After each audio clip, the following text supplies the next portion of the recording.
Okay, we're here, everybody. How are you? It's your buddy Uncle Bruce. It's Stock Markets with Bruce, just like it says on the T-shirt. I'm here in Calgary, Alberta, Canada, for today's show. But tomorrow I will not be here from Calgary. I could well be live from London in the UK. You have to kind of bear with me as we get our act together. Jen and I are on an airplane later today, and we're heading to the UK overnight, hour overnight, and we will be there around the noon hour, their noon hour, and we will be uh, figuring out what's going on. So I may make it, I may not.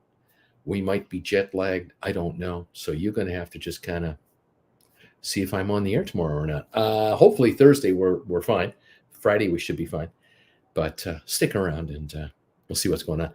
Travel has begun or is beginning, and we're going to be in Europe for a couple of months. Don't forget, Saturday, October the 21st, the meet and greet for this channel.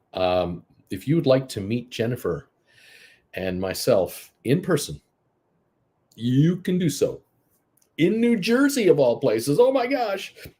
Secaucus, New Jersey, near the Meadowlands, at a hotel known as the Harmony Suites.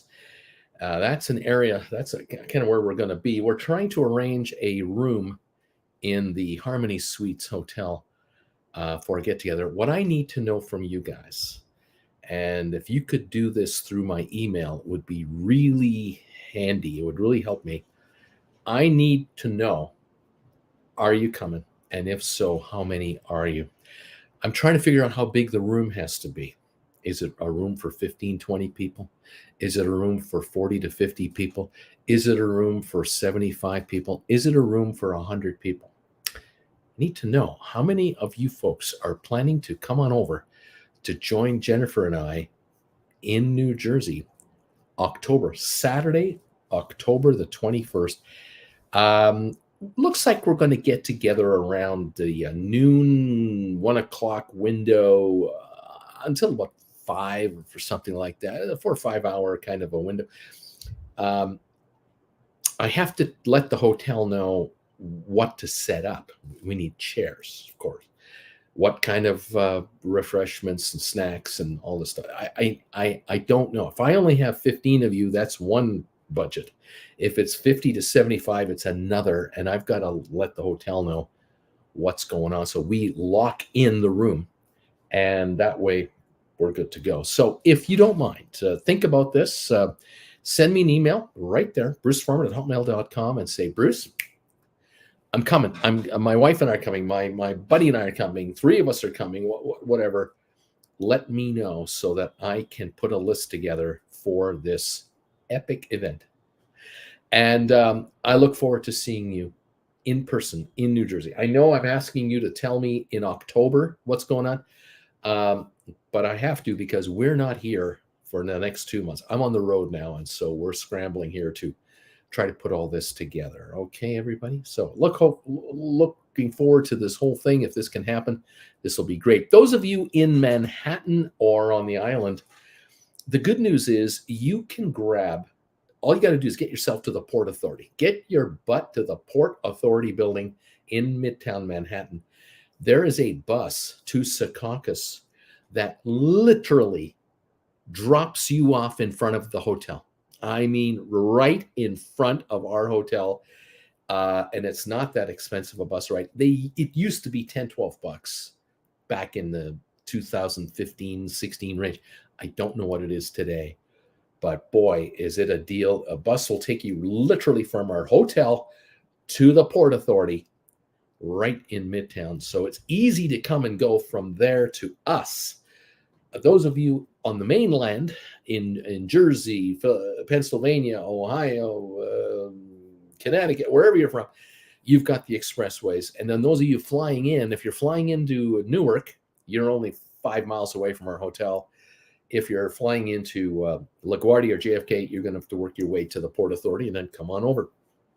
I mentioned that just to give you all a heads up. Okay, thank you all who have made it abundantly clear you're coming.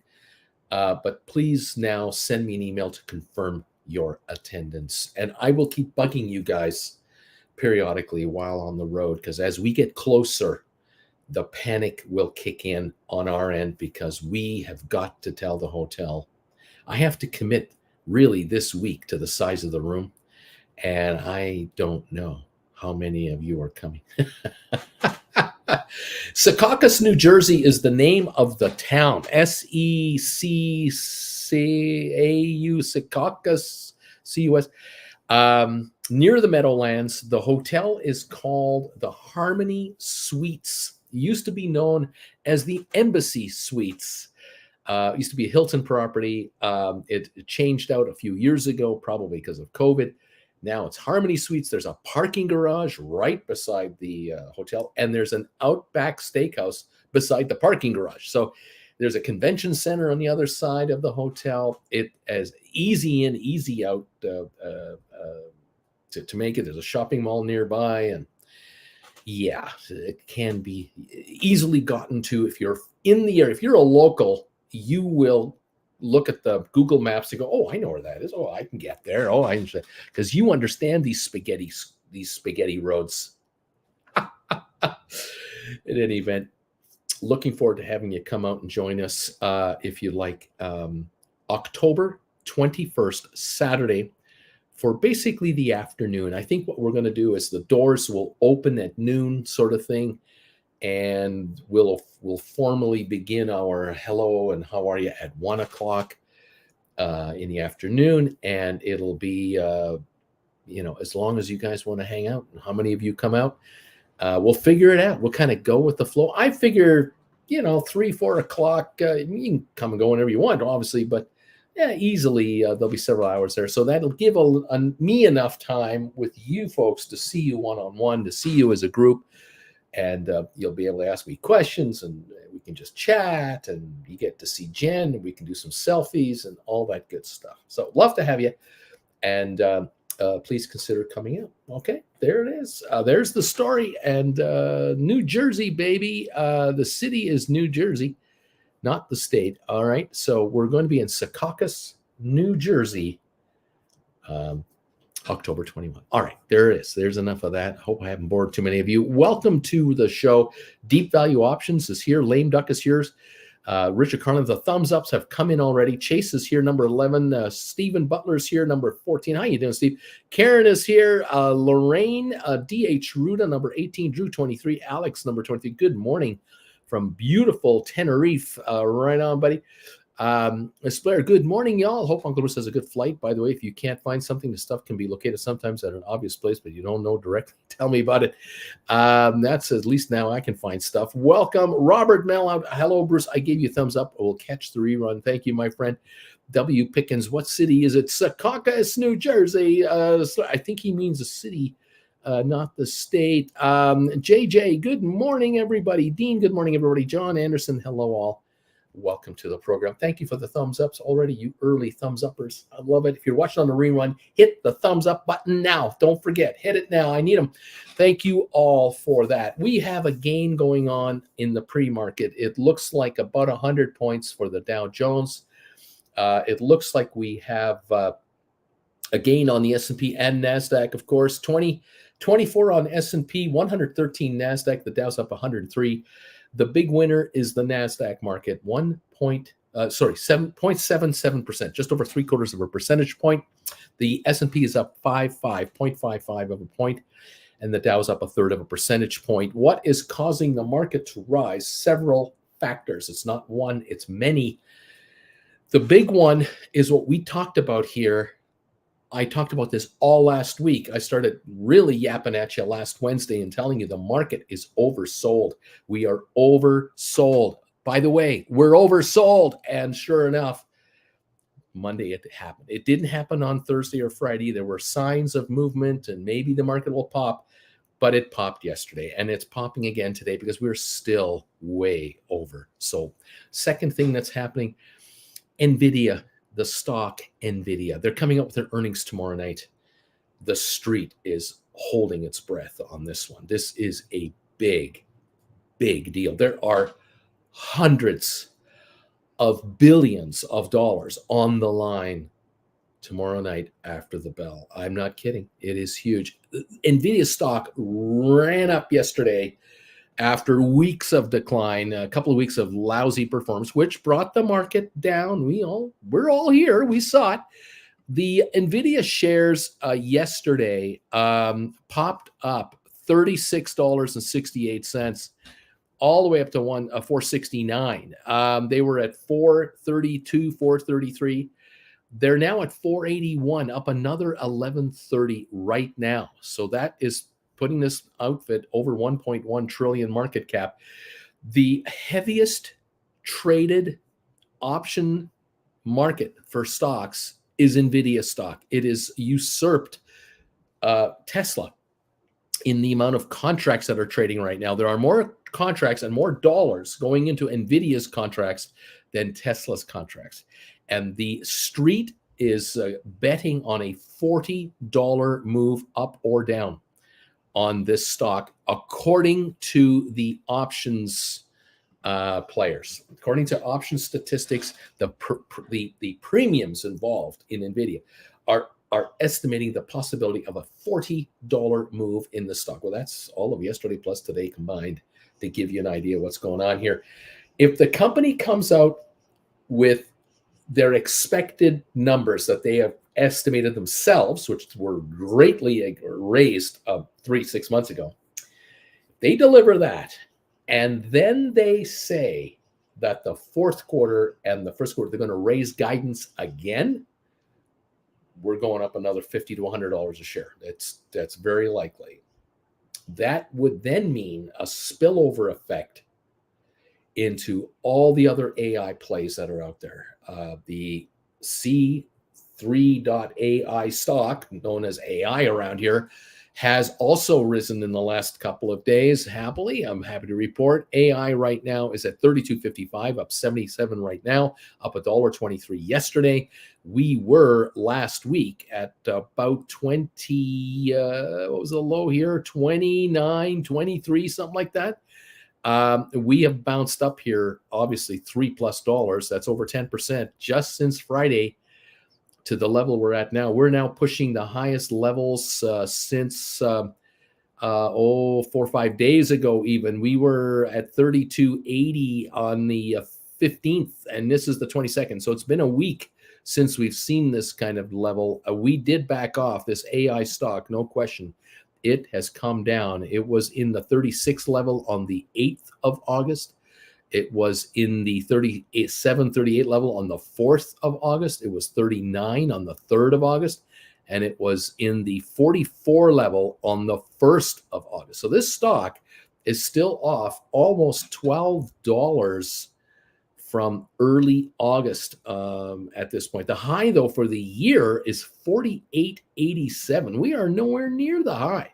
16 behind the high. That was set back in about, that would be what, June. Back in June, this thing hit this level. So we are a ways from those levels. And that's why the AI stock has been such a great trade to make for cash secured writers. A number of you have been able to roll down your cash secured puts to lower strikes further out in time, bringing in more cash, and you're now being rewarded already with a 10% move. If Nvidia pops $50 a share tomorrow or day after tomorrow, on Thursday it pops higher, then this one can pop definitely through 35, 37, definitely. Watch for Unity, watch for Google, watch for Apple, Microsoft, Amazon, all the other Magnificent Seven, all the other AI stocks. This is why I keep telling you there are hundreds of billions of dollars being speculated on right now for the movement of all of these stocks, all of them. Now, the worst case scenario, all right, let's talk about that. They come out with better numbers, but they're just not as good as the street had hoped for. Maybe they met their expectations, but they didn't exceed expectations. And then they come out and say, we're very excited. It looks great. And, we think the fourth quarter will be as good as we thought it was. That might be the worst thing they could say. I'm just saying what speculators could do is dump the stock, sell on the news. They could.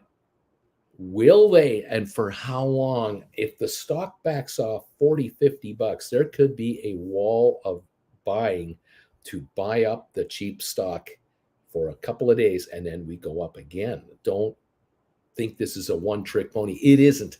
This story is going to go on for a long, long time. It's not end of this quarter, and that's the end of AI. Let's move on to something else. No. It's going to go beyond. Other stocks will come out with their earnings eventually. We'll find out where everyone's at, and away we go. We've already seen the numbers at Microsoft and other outfits.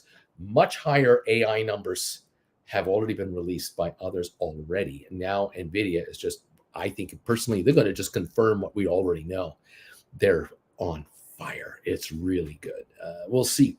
Okay, so that's helping the market right now move up. We had the 2-3 weeks of uncertainty, profit taking, upset people, whatever the issues. Higher interest rates came, and we backed off. And now we have coming up Jackson Hole coming up later this week. We have Nvda tomorrow night. All right, so there's where everything is being sort of set up here at the moment. Oil is down 27 cents a barrel at $80.45. The elephant in the room is over in China.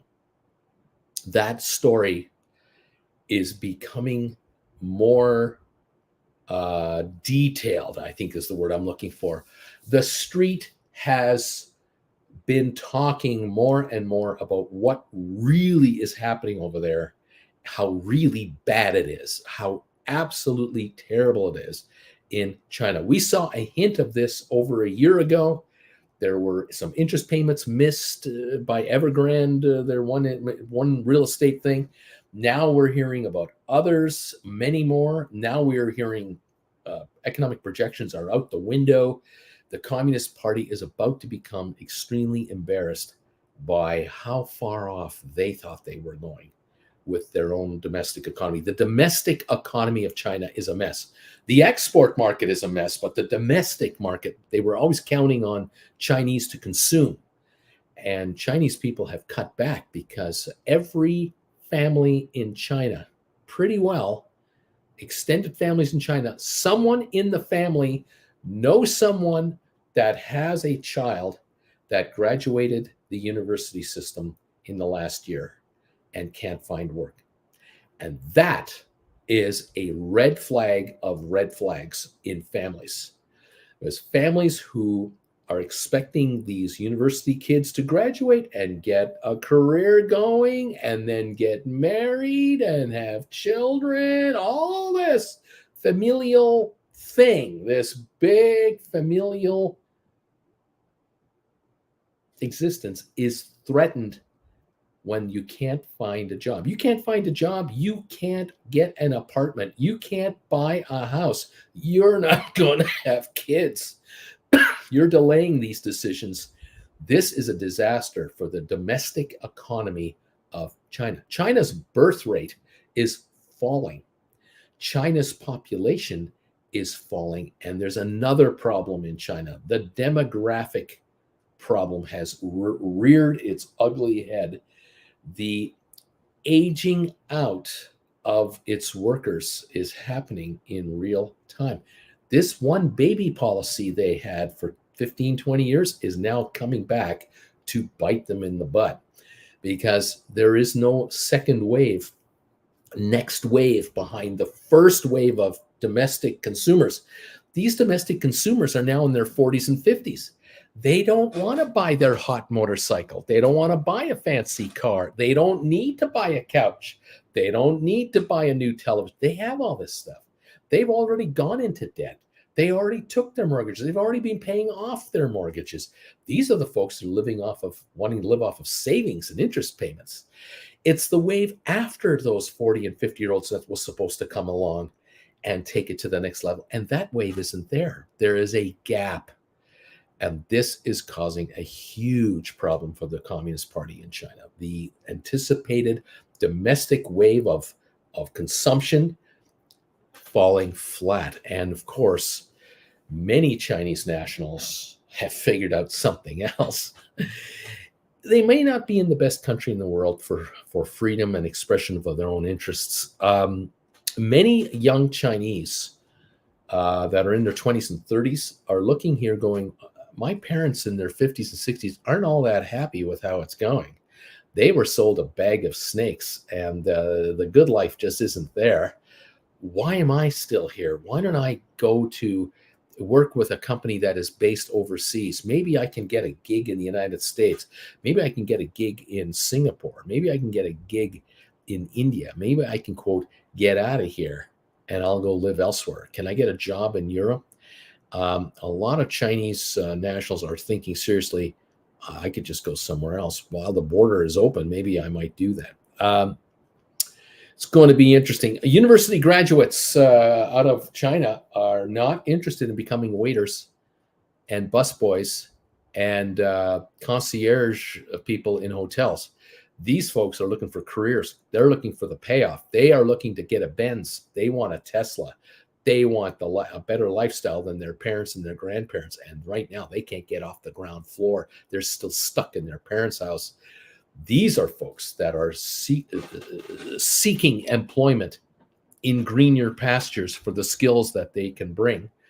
And it could be interesting. There may be a bit of an exodus of young, well-educated Chinese folks going to places that they're allowed to go to. We'll be watching this.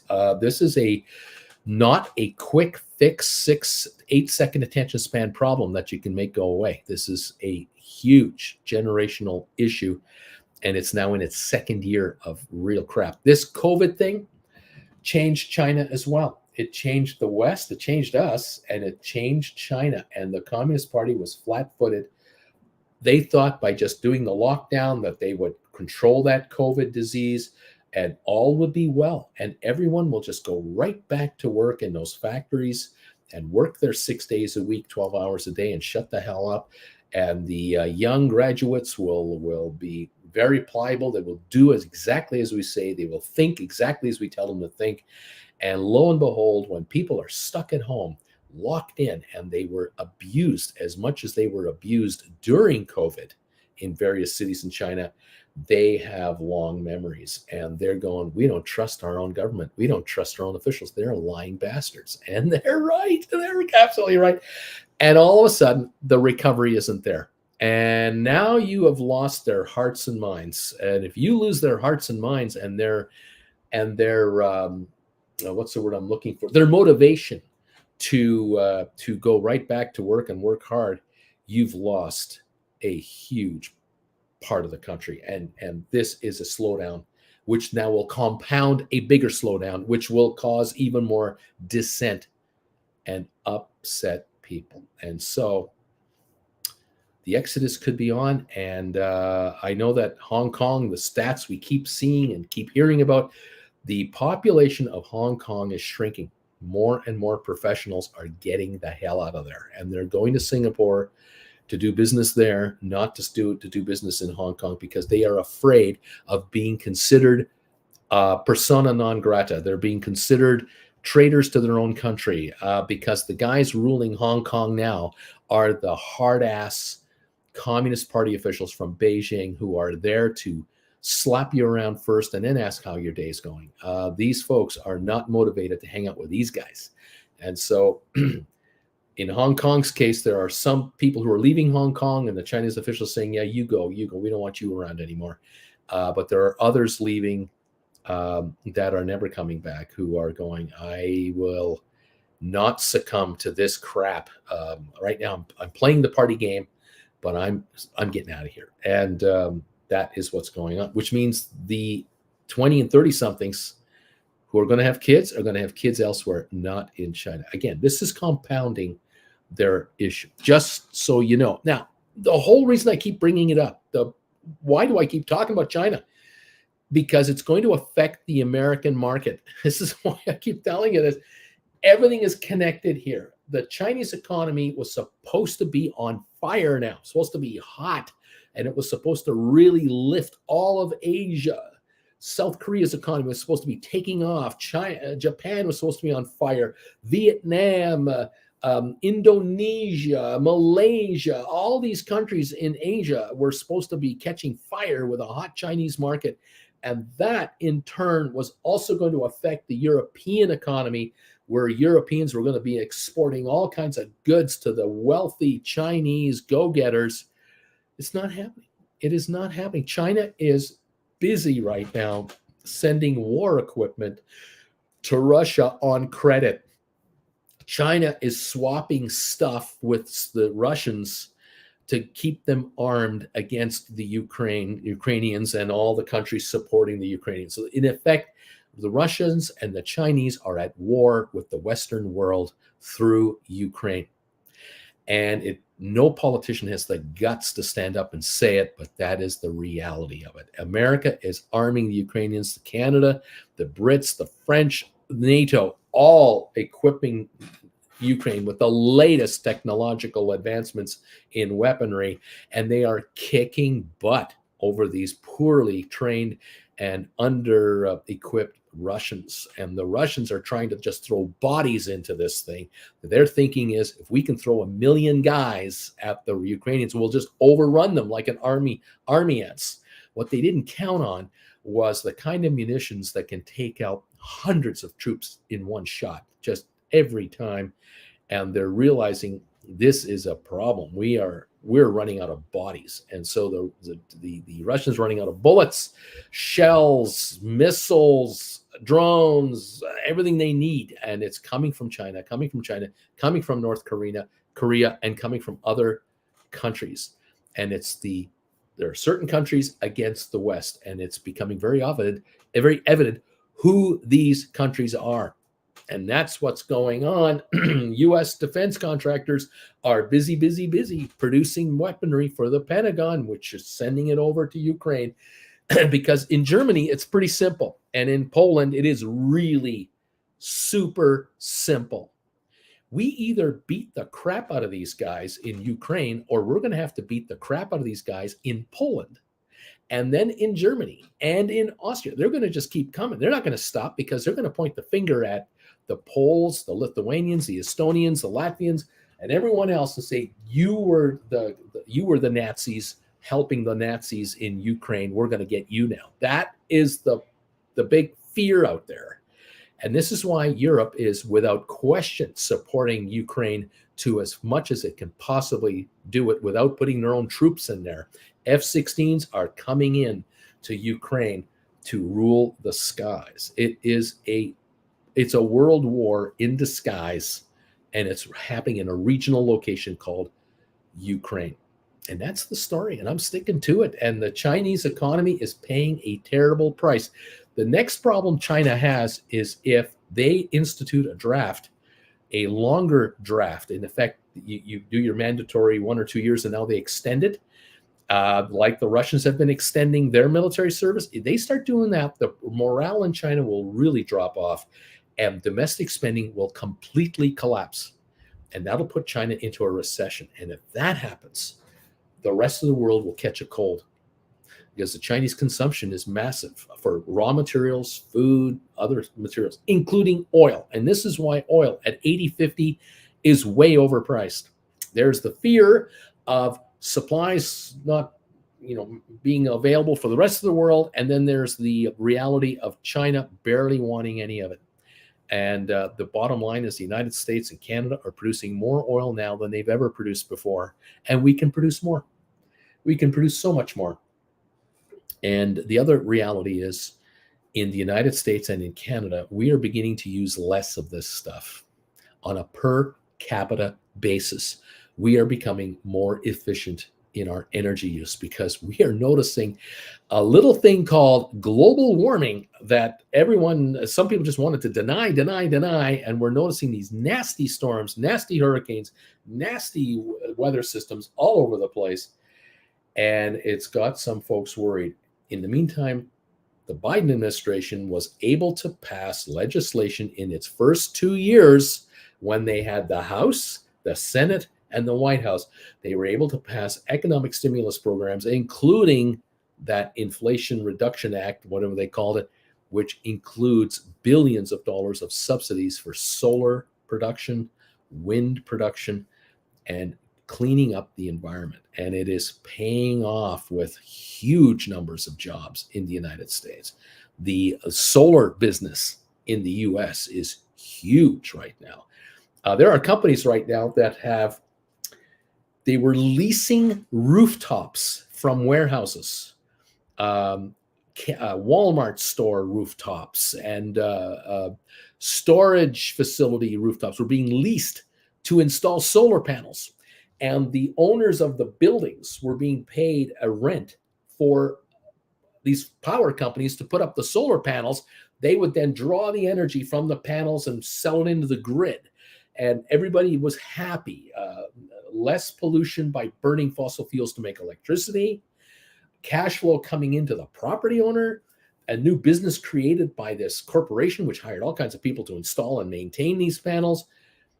This has been ongoing. And now we're beginning to notice that corporations with lots of rooftops, more and more, are not signing rental deals for their rooftops. They're installing their own solar systems for themselves because they're figuring out, my God, our electric bill last year in 2022 went sky high stupid. And we have this roof up here that's flat, and we can install acres of solar panels up here and pay for half of our solar electricity bill from our own solar panels. Why aren't we doing this? Because Wall Street is willing to lend us money based on the fact that if we install a solar array on our roofs, the federal government will cover half the cost or a percentage of the cost through tax breaks through the Biden administration program. And so Wall Street's going, hey, yeah, we'll lend you money. You only have to pay us back 2/3. The rest will come from the taxpayers, because creating electricity from solar panels can be quite a clean way to go. And so that is what's going on. It's silent. It doesn't require massive factories all over the place with smokestacks. It's one of those businesses that most Americans don't realize exists, because unless you have a solar facility in your neighborhood, you don't know. You don't understand just the size of this business. Yeah, there are solar farms in Nevada. Yes, there are solar farms in California. Absolutely. They're on land. Yes, they are. But there are millions of acres of space available on rooftops for existing structures all over the United States and Canada that don't have anything on them, that could have these on them. And these can be either tied to the existing building itself or into the existing grid to add to the grid.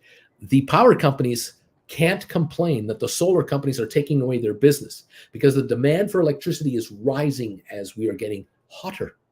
In the summertime, the air conditioning requirements are really taking off. Texas this year avoided brownouts.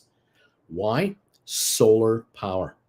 Texas avoided brownouts because of increased solar power, and more coming. It's a good idea. The federal government is the driver of this through the Biden administration, the greatest president you've ever had.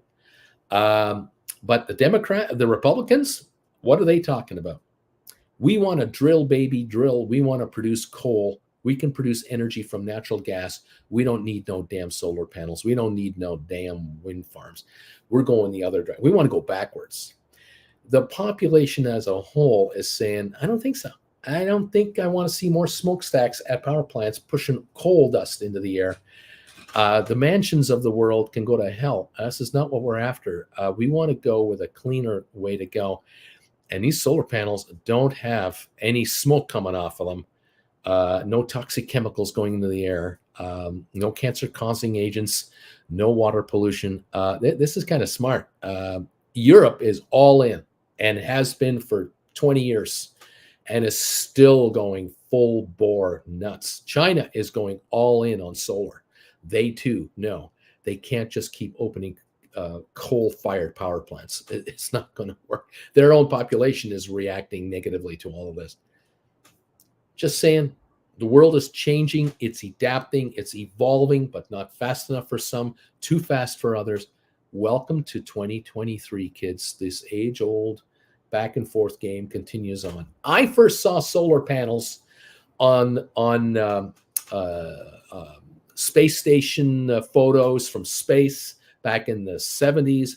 I saw solar panels on satellites that were, a spacecraft sent to other galaxies back in the day. I saw solar panels being used on Apollo moon missions where they would unfold these panels for these experimental things. And I thought, well, this is space age technology. And it is.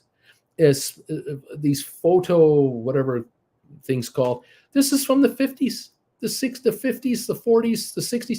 We're just perfecting it now to make it economically viable. North America is 25 years behind the curve when it comes to the advancement of this technology. We're that far behind because we have been brainwashed and our politicians have been bribed out for a generation or two by the massive energy creators and burners, power companies and oil and gas companies and so on, to just leave it the way it is. The solution is right under our feet, says the oil and gas and coal business. We can just pull this stuff out of the ground. We can make electricity nice and cheap for all Americans. All we have to do is lay these wires all over the damn place. And then we had the blackouts in the Northeast, and Texas had its brownouts, and billions of dollars in damages because of frozen water pipes in the winter, and on it goes. And now we have companies going, well, we have solar panels on our roof, and all our power is coming from up here. We don't have to worry about power lines going down 50 miles out of town. We don't have to worry about transmission problems or natural gas prices going to the moon or what. We don't have any of those problems. As long as there's sunshine, even on a cloudy day, we make electricity. This works. This is the story that was crushed and suppressed by the promoters of oil and gas and coal and natural gas for the last 25, 30 years. In other words, we got ripped off with our ecology and our environment by interest groups that wanted to keep it just the way it is. And what was the big one-line mantra during the Bush years, George Bush Jr.? Drill, baby, drill. Texas and Oklahoma and all these states, they just wanted to drill, do all this fracking work in Oklahoma and Ohio and Pennsylvania and Colorado, and creating these earthquake issues and all this stuff. Pull the oil out of the ground in the North Dakota, South Dakota, like you can't believe, by fracking like crazy. The problem with those wells is they're good for 5 years and then they dry out. They're a short-term quick fix and it's all over. The good news for the oil companies is they make all their money in the first 6 months. They make 4 or 5 years of generous profits. They get the massive tax subsidies from the American taxpayer because America is a socialist country when it comes to taking care of their own private businesses. The oil and gas companies have made nothing but billions, trillions, and they keep drilling and producing these fracking areas out and out and out and out on federal land, and they hand the American taxpayer a 4% royalty and keep the rest. And America gets ripped off by its own citizens because its own citizens can rip off its own citizens through the politics of Washington. There's the problem, and there's the reality. And here we are today in 2023 with a climate problem. And the rest of the world has its own issues, no question about it. There are casualties everywhere, and it will not stop. It will not stop. Anyway, there's the story. As I see it, that's where we're at right now. The old man is ranting, and we're here. Welcome, everybody, to the show. Glad to have you here. Thank you for joining me today. I hope you guys make nothing but a lot of money out there. What's going on here? For a year, you've been saying that it's a bear market, and now it's oversold. Look, I said it was a bear market a bit ago. Then in the early part of this year until July, we had a run up to the new highs since the bear market began. Broke out of the bear market, as a matter of fact, and went quite a bit higher. And there was talk in July that the market might hit all-time record highs, and it didn't happen. We had a pullback. 3-week pullback, and now we've got to climb again. That's what's going on, No Sell. Welcome to the show. What else is going on here? What else is going on? I can't wait until for AI to evolve personal finance. Are you still a fan, Lendl, of 23andMe? What's happening over there? I am a fan of 23andMe. The big picture, the long-term picture, the ultimate picture. Yeah. Am I a fan of the stock today where it is? I'm not. But I look at it and go, it's a bargain down here. And if you have a few extra shekels lying around, pick this stock up and average your position down. Do what you did with SoFi.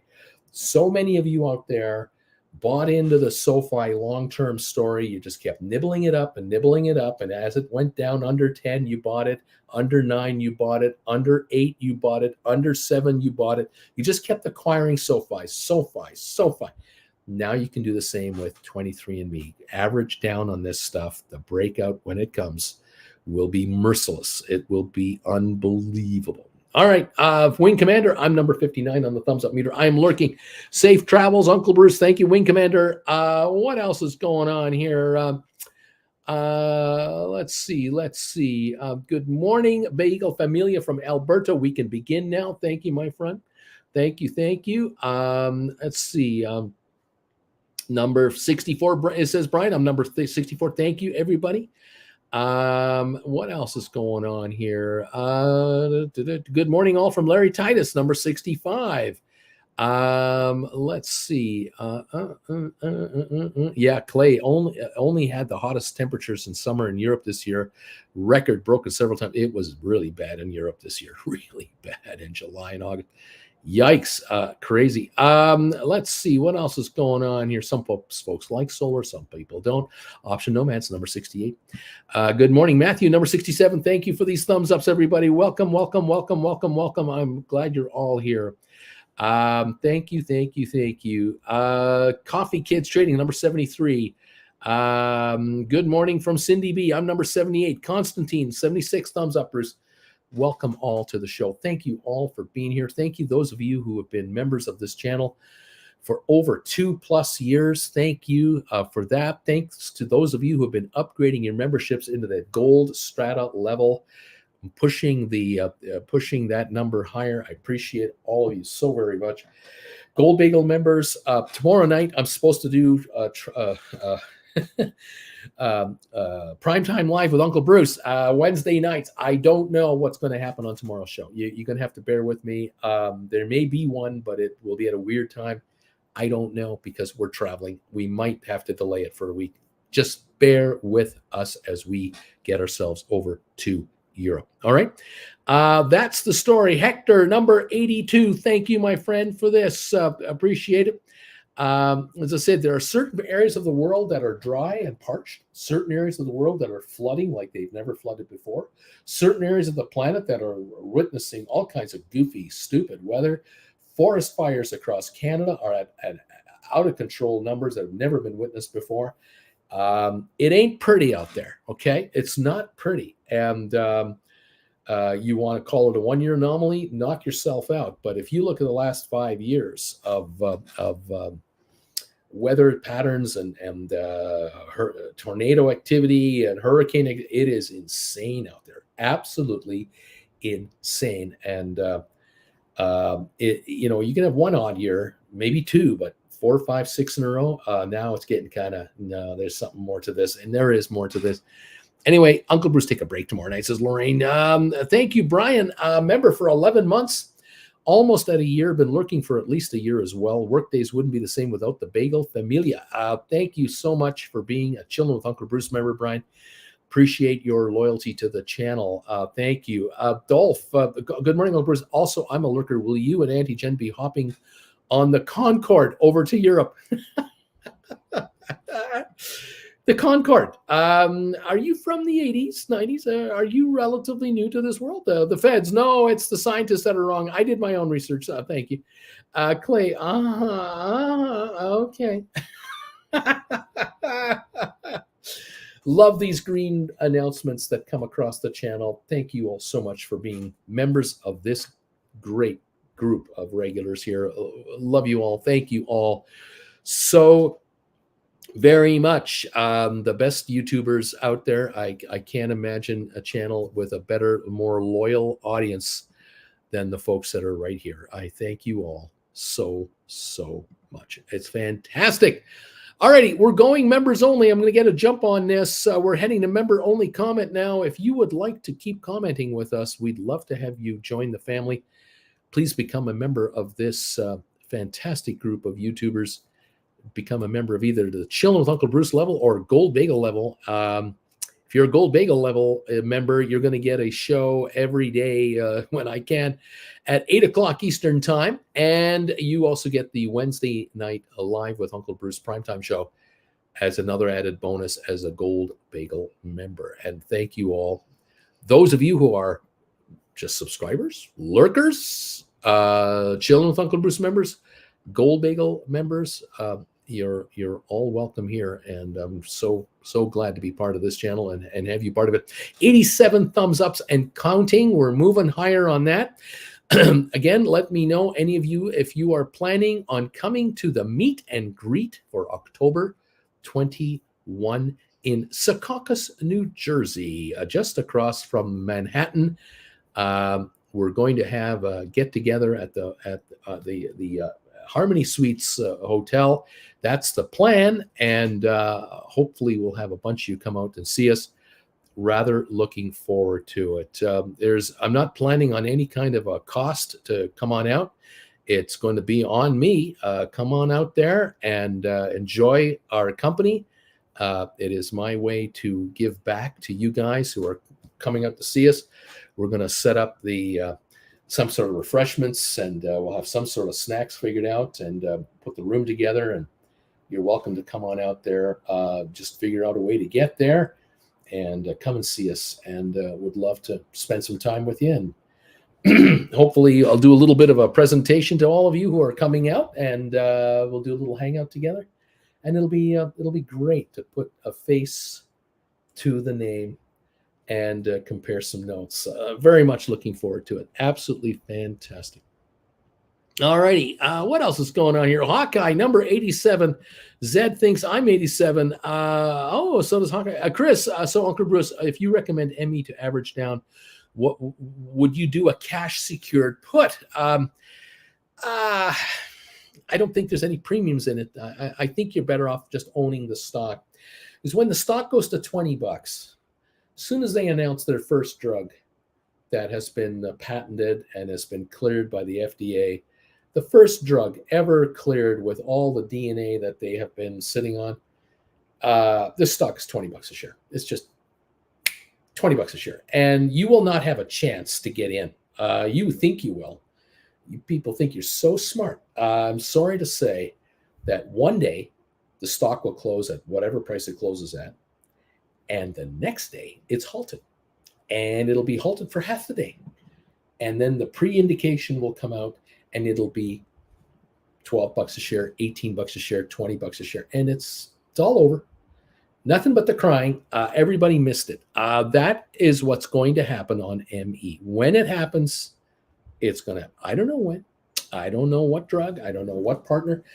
All I know is they are teaming up with a bunch of pharmaceuticals. They're making all kinds of deals for DNA sharing because they've got the world's largest DNA database, and pharmaceuticals desperately need to use it. And they are paying a user fee and a royalty on any drugs created from this. There will be thousands of attempts made at a new drug for hundreds of diseases, and a handful will fall through and work out. That's the way it is in the drug business. I mean, how many times have you seen trials and everything else? But there will come a day where a drug will go through the entire system and come out the other end as a licensed drug. Don't forget, too, you can license drugs in the United States. You can also license drugs in Canada, in Europe, and elsewhere. And sometimes certain countries around the world pre-approve a drug before the Americans do. There is no geographical barrier for ME to make money. They can do deals with European pharmaceuticals, Asian pharmaceuticals, African, South American, North American, anywhere they want. They have the world's largest DNA database. This is worth hundreds of billions of dollars in future earnings. Street knows from nothing. They don't know a damn thing about it. That's all. All right. Alex, Bruce, quick question on condors. I'm not sure how to close to let a call put to go in the money before rolling. For example, I have 180, 182 Apple calls expiring Friday. Should I fold my arms or roll? Where are we at on Apple here? We're at 177.13. We're up 128. And you're worried about the stock coming too close to your calls, I guess, what you're saying here. I'm not sure how to close to let it call or put going to the money. The thing that you've got to do here, I think, is you've got to study the value of these contracts and the spread between the two contracts. Obviously, the puts, whatever puts you're involved with are going to zero very quickly, likely. If this expires Friday, this is now Tuesday. So by the end of the day today, your puts, if this stock stays up here, are going to be worth virtually nothing. So you'll have made your money there. Now you're sitting on the calls. Now you're watching shrinkage of the calls from a time perspective, but you're also watching potential in the money situations on the calls. I get that. In theory, you can, wait it out as the day wears on, look into tomorrow. If tomorrow, as I say, if tomorrow is a tentative day because tomorrow night the Nvda people talk, we had a good day yesterday, we have an okay day today, but we have a quiet day tomorrow. That's a full day of shrinkage on Apple. Now, the question then is, if Nvidia pops up on Thursday morning by 50, 60, 80 bucks a share, what happens to Apple? Does it go up $10 to 187? Question mark. Well, your exposure is $250 because you have a 182.50 and a 180 position here. If you're able to make a move higher now, in other words, can you take the puts that you're involved with and shift them higher into a higher range to bring cash in, write a put to bring in a credit, buy a put behind it to keep a credit in your hand, use that credit with the 182.50 that you might be up on right now, that gain to purchase, to be able to write a higher strike call on Apple today to notch these two up to maybe 180, 250, 185. Can you do that? If you can do that, it doesn't cost you any money. I'd look into it. You still have 3 days of time. On the other hand, you can also look at next week, Friday positions. You can roll this position to next Friday. In other words, take a look at the 180, 82.50s for next Friday. Take a look at the 182.50s to 185s or the 185s to 187.50s for next Friday. Can you move into those, get out of these here, but with the added 5 days of time, it doesn't cost you any money. It's the same price per contract. You can get more for writing a 185 than what the 180 is going to cost you because it's out of the money now. The 185 is further out of the money, but it has a week to go with time. Perhaps the time factor allows you a roll up for no extra cost, and you can roll up those puts to next week as well for a credit. Look into that. All right. Bagel Babe, I did the thing. Thumbs ups. Thank you so much. Appreciate it. Yes, dude, every morning I slap myself across the face and say in the mirror, Joe Biden is the greatest American president. Who needs coffee when you have such an affirmation? I mean, so simple. I mean, what other president has created so many jobs in his first 2.5 years of his presidency? Way more than Trump ever did. Wage growth, the best wage growth in 30 years. No president has had the wage growth as this president. Yes, there's inflation. Of course there is.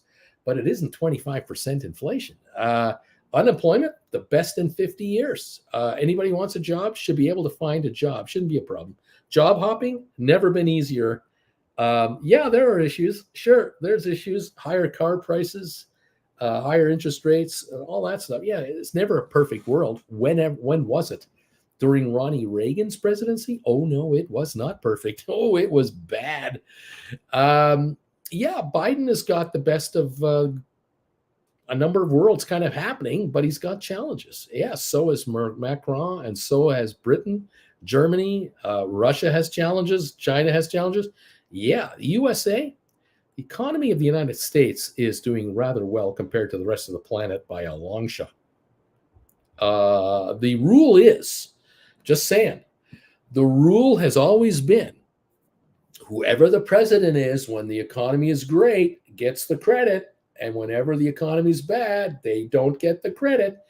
And so Jimmy Carter paid a terrible price for the economy of the late 70s. Ronnie Reagan somehow was Mr. Teflon for years until his last 3 years, when finally the economy started to rise.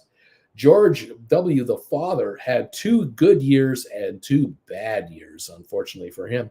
Clinton lucked out. He came into the White House after George Bush Sr. had to raise taxes, even though he said no new taxes. He had to raise taxes, and Clinton didn't reduce the taxes. He kept them in place, and the United States ran a surplus for 5 years in a row under the Clinton presidency. But good old George Jr., the first thing he did was cut taxes like crazy in his first term and second term, gave it all away to the top 1%, and the economy was almost destroyed with the 2008-9 financial meltdown. Thanks, George. I really appreciate you screwing it up beautifully. Obama had to try to fix a mess and got a long way through it with a lot of job creation. And now here we are after Trump and into Biden. And that's the fact, Jack. The unemployment rate is 3.5%, the lowest in 50 years. The U.S. deficit is down. The interest rates are up. Jobs are everywhere. Economy is holding its own. America is rocking and rolling, generally speaking. There are slowdowns here and there. It's not perfect. Never will be. Ever. Doesn't matter who's in the White House. But hey, it could be one hell of a lot worse. Anyway, there it is. JR, number 92, good morning. Let's get that moolah today. Foggy in Calgary today, rainy overnight too. Got it. Thanks, Uncle Bruce. Let's see. What else is going on? Thank you, everybody. Christina doesn't like the fact that the DNA can be sold. It is being used anonymously. They're not advertising your name out there.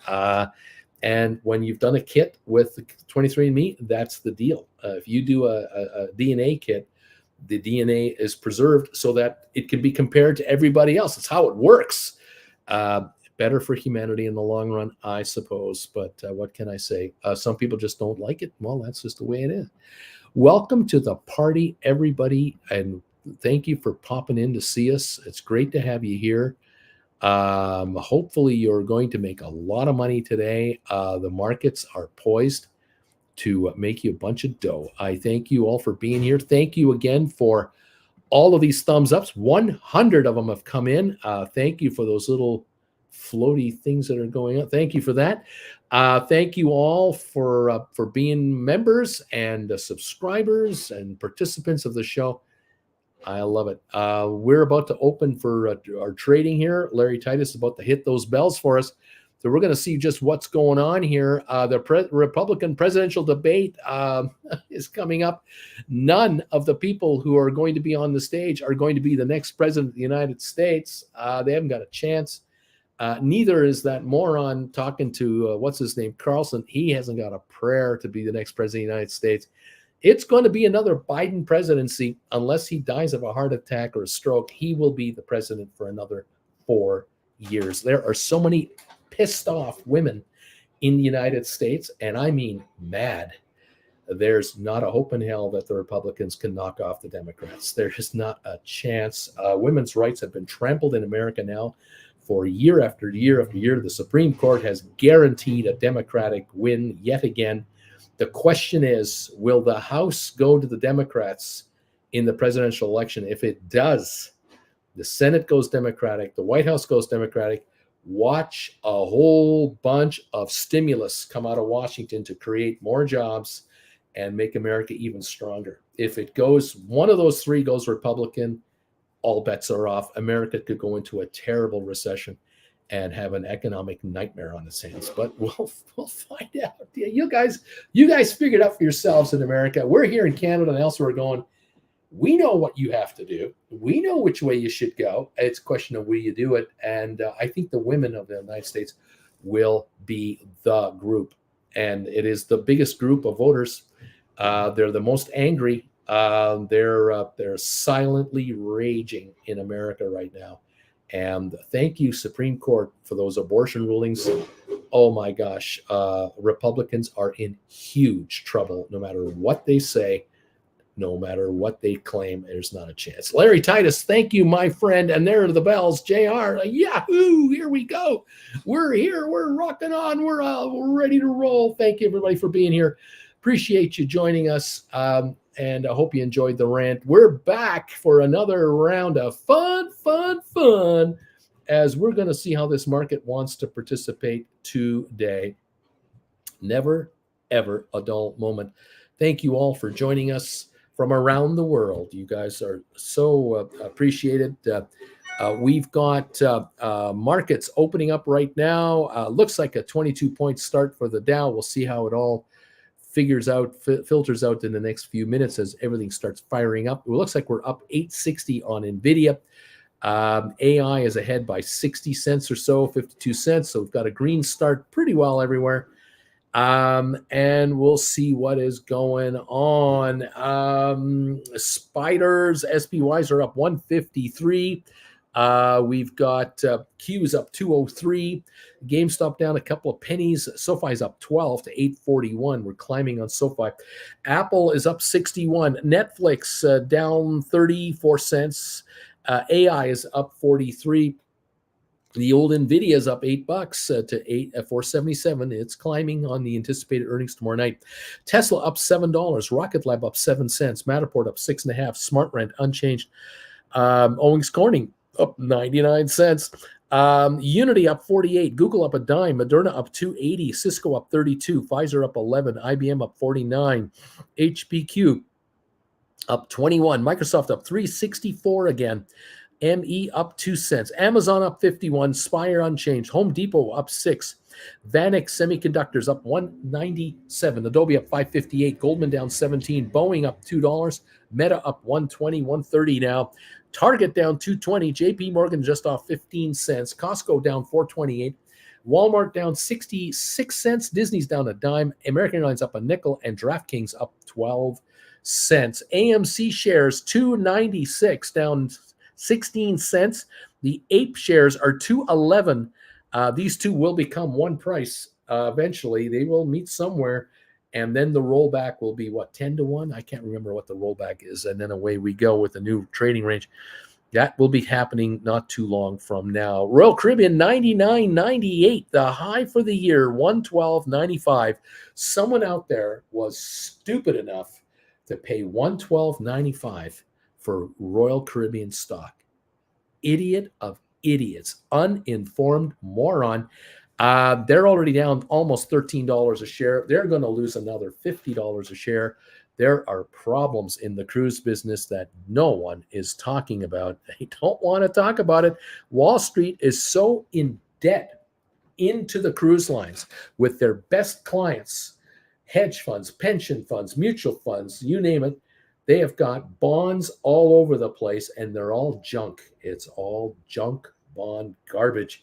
And the cruise lines need to roll these over. They got to roll these bonds over, and they got to raise more cash. They talk about high occupancy numbers and all that. We're beginning to notice an increase in COVID cases again. Have you heard about that? Have you heard that? COVID cases are on the rise. And also the norovirus cases on cruise ships are bad, really bad. They're trying to keep it quiet. They're trying not to talk about it. They don't want you to hear about it. There are issues in the cruise world that they're trying to suppress. But hey, you believe what you want to believe. You listen to what you want to hear. Tune out what you don't want to hear at your peril. Good luck to you. If you're buying cruise stocks, you are you're out there, man. You are in another world. What can I say? It's too bad. So many people are being hoodwinked by the Wall Street specialists that cruise stocks are the way to go. They're not. Anyway, it is what it is. I think we're down 20 points on the Dow on a little sell program. Let me just double check here what's going on. I'm up 150. I see on spiders. The Dow's off 20, S&P is up 17, and the Nasdaq is up 100 points. So it's a split market. It's been a split market lately. A little here, little there. Now we're only down 9 on the Dow. I think there was a computer program kicking in, but now the market seems to be coming on again. I'm guessing. Oil down 4 cents a barrel, 80.72, hanging on to $80.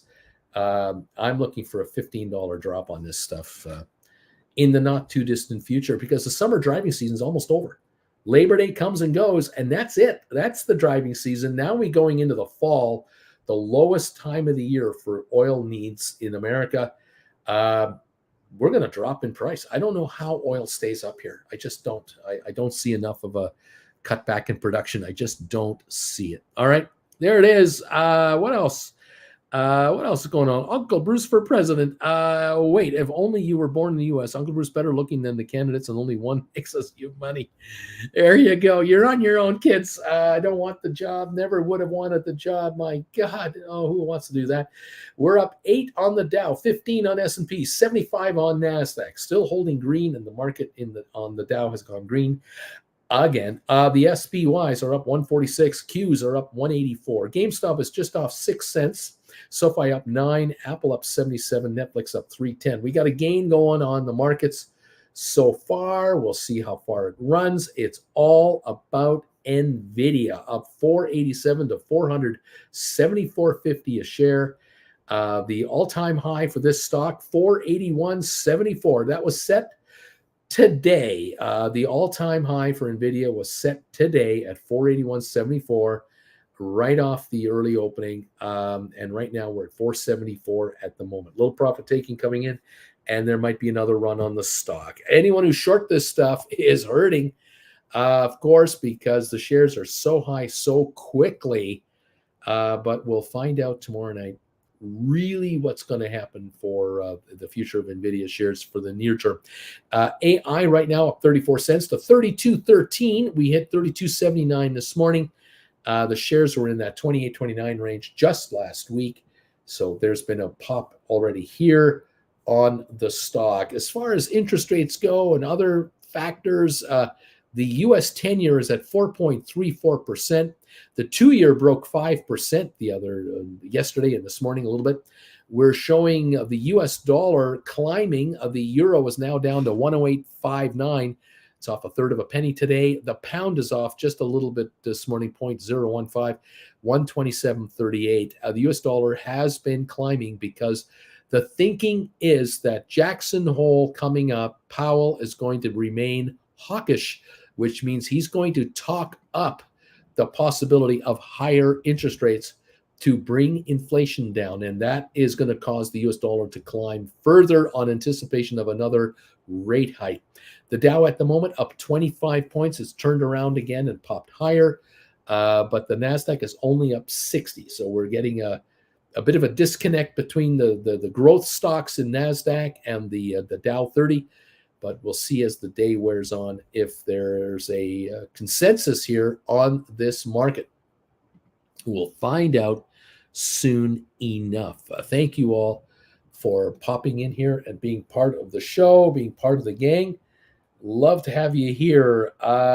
Just taking another peek here at good old AMC, down 28 cents to 284. Ape shares, those prefs are down 13 cents to 199. So one is down 13, one is down 28.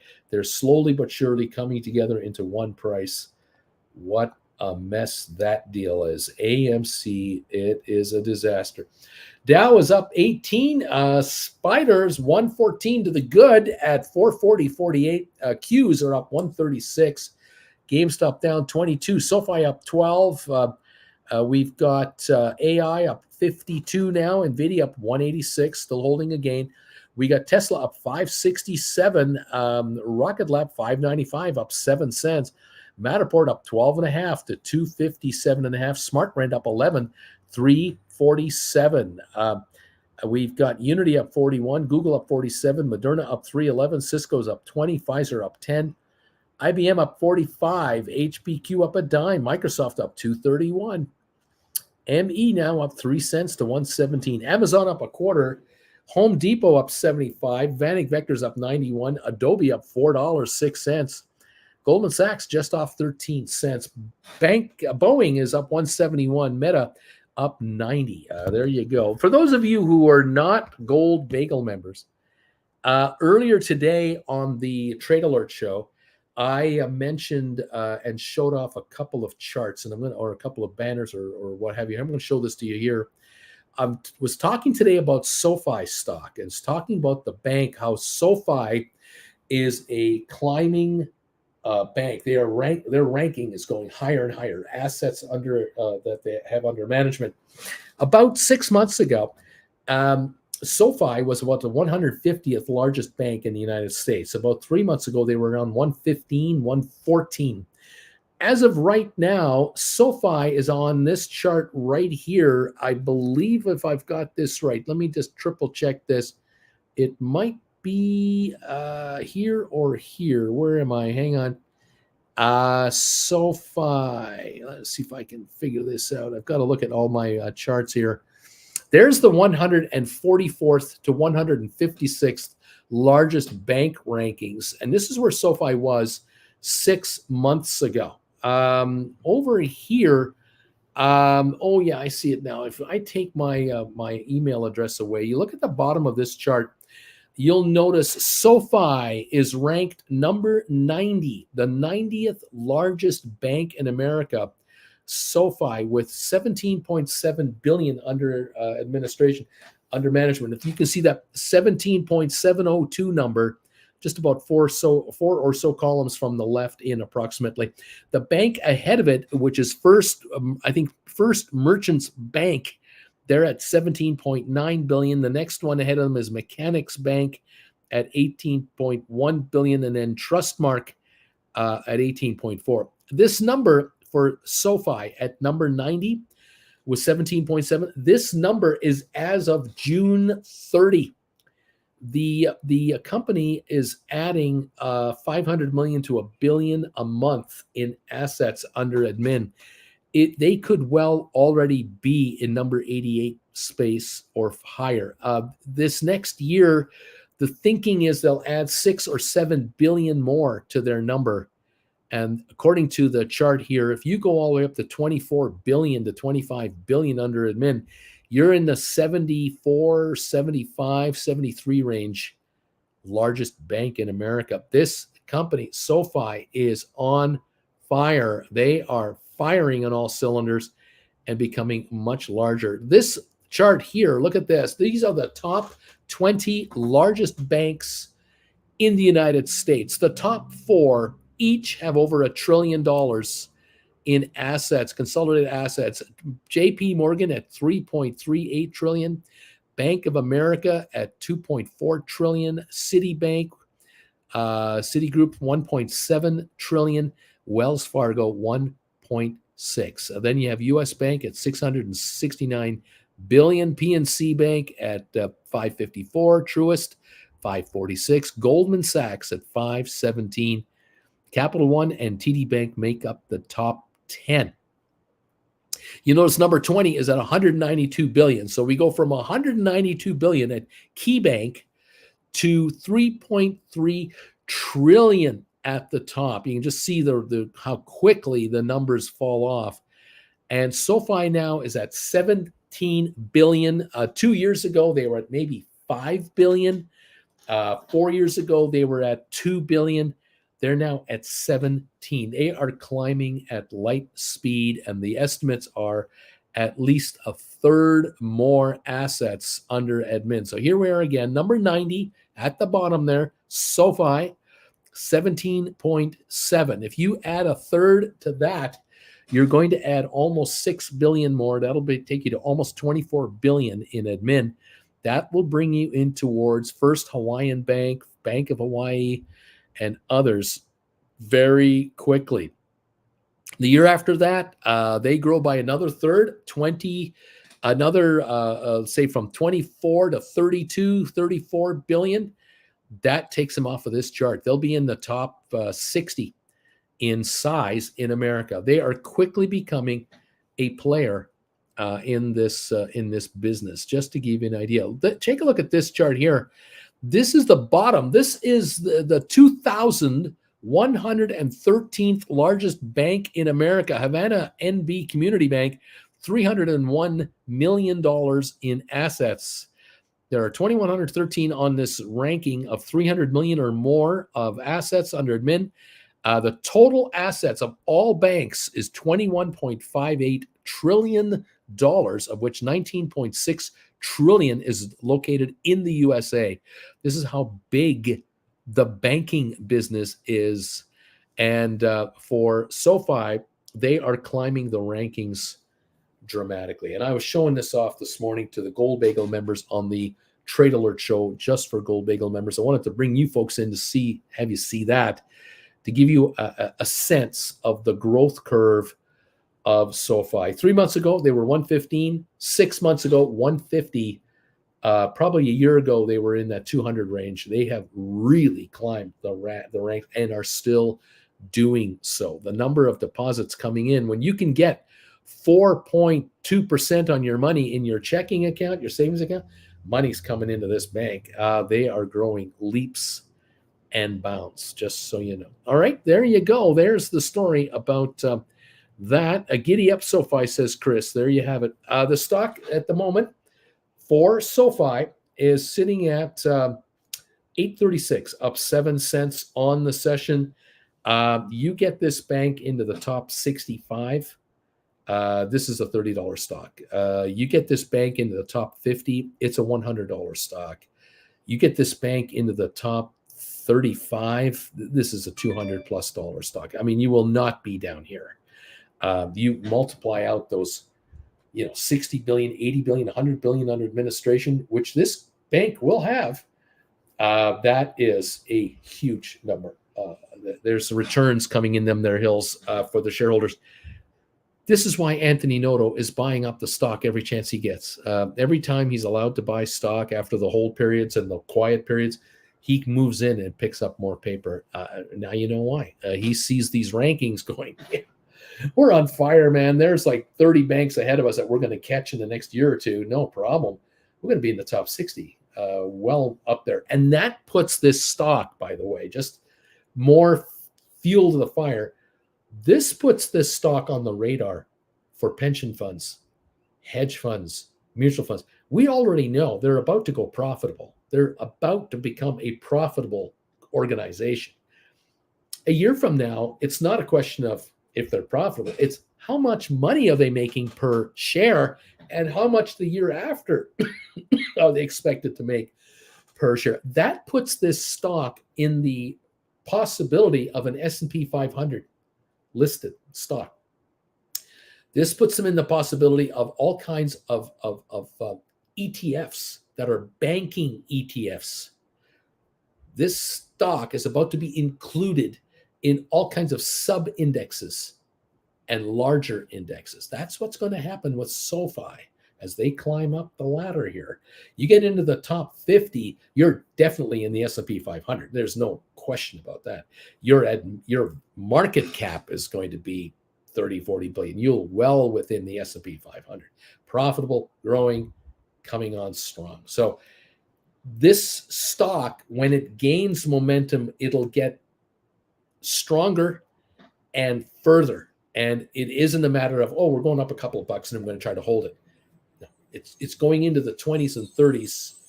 And then over the next year, get ready to go to the 30s to 50s. And over the next year, going from the 60s to the 80s, and so on and so on and so on. There's no stopping this thing. The bigger they get, the bigger they will get. The more members they have going forward, the more members they will attract at the cost of larger banks. Are they beating up all the little guys? Not really. The little regionals in the 1,500 to 2,000 range, no, they're not beating those guys up. They're beating up the bigger banks ahead of them, the banks with 3,000 to 1 to 4,000 branches. All those guys are getting eaten alive. The banks with 500 to 1,500 branches are next.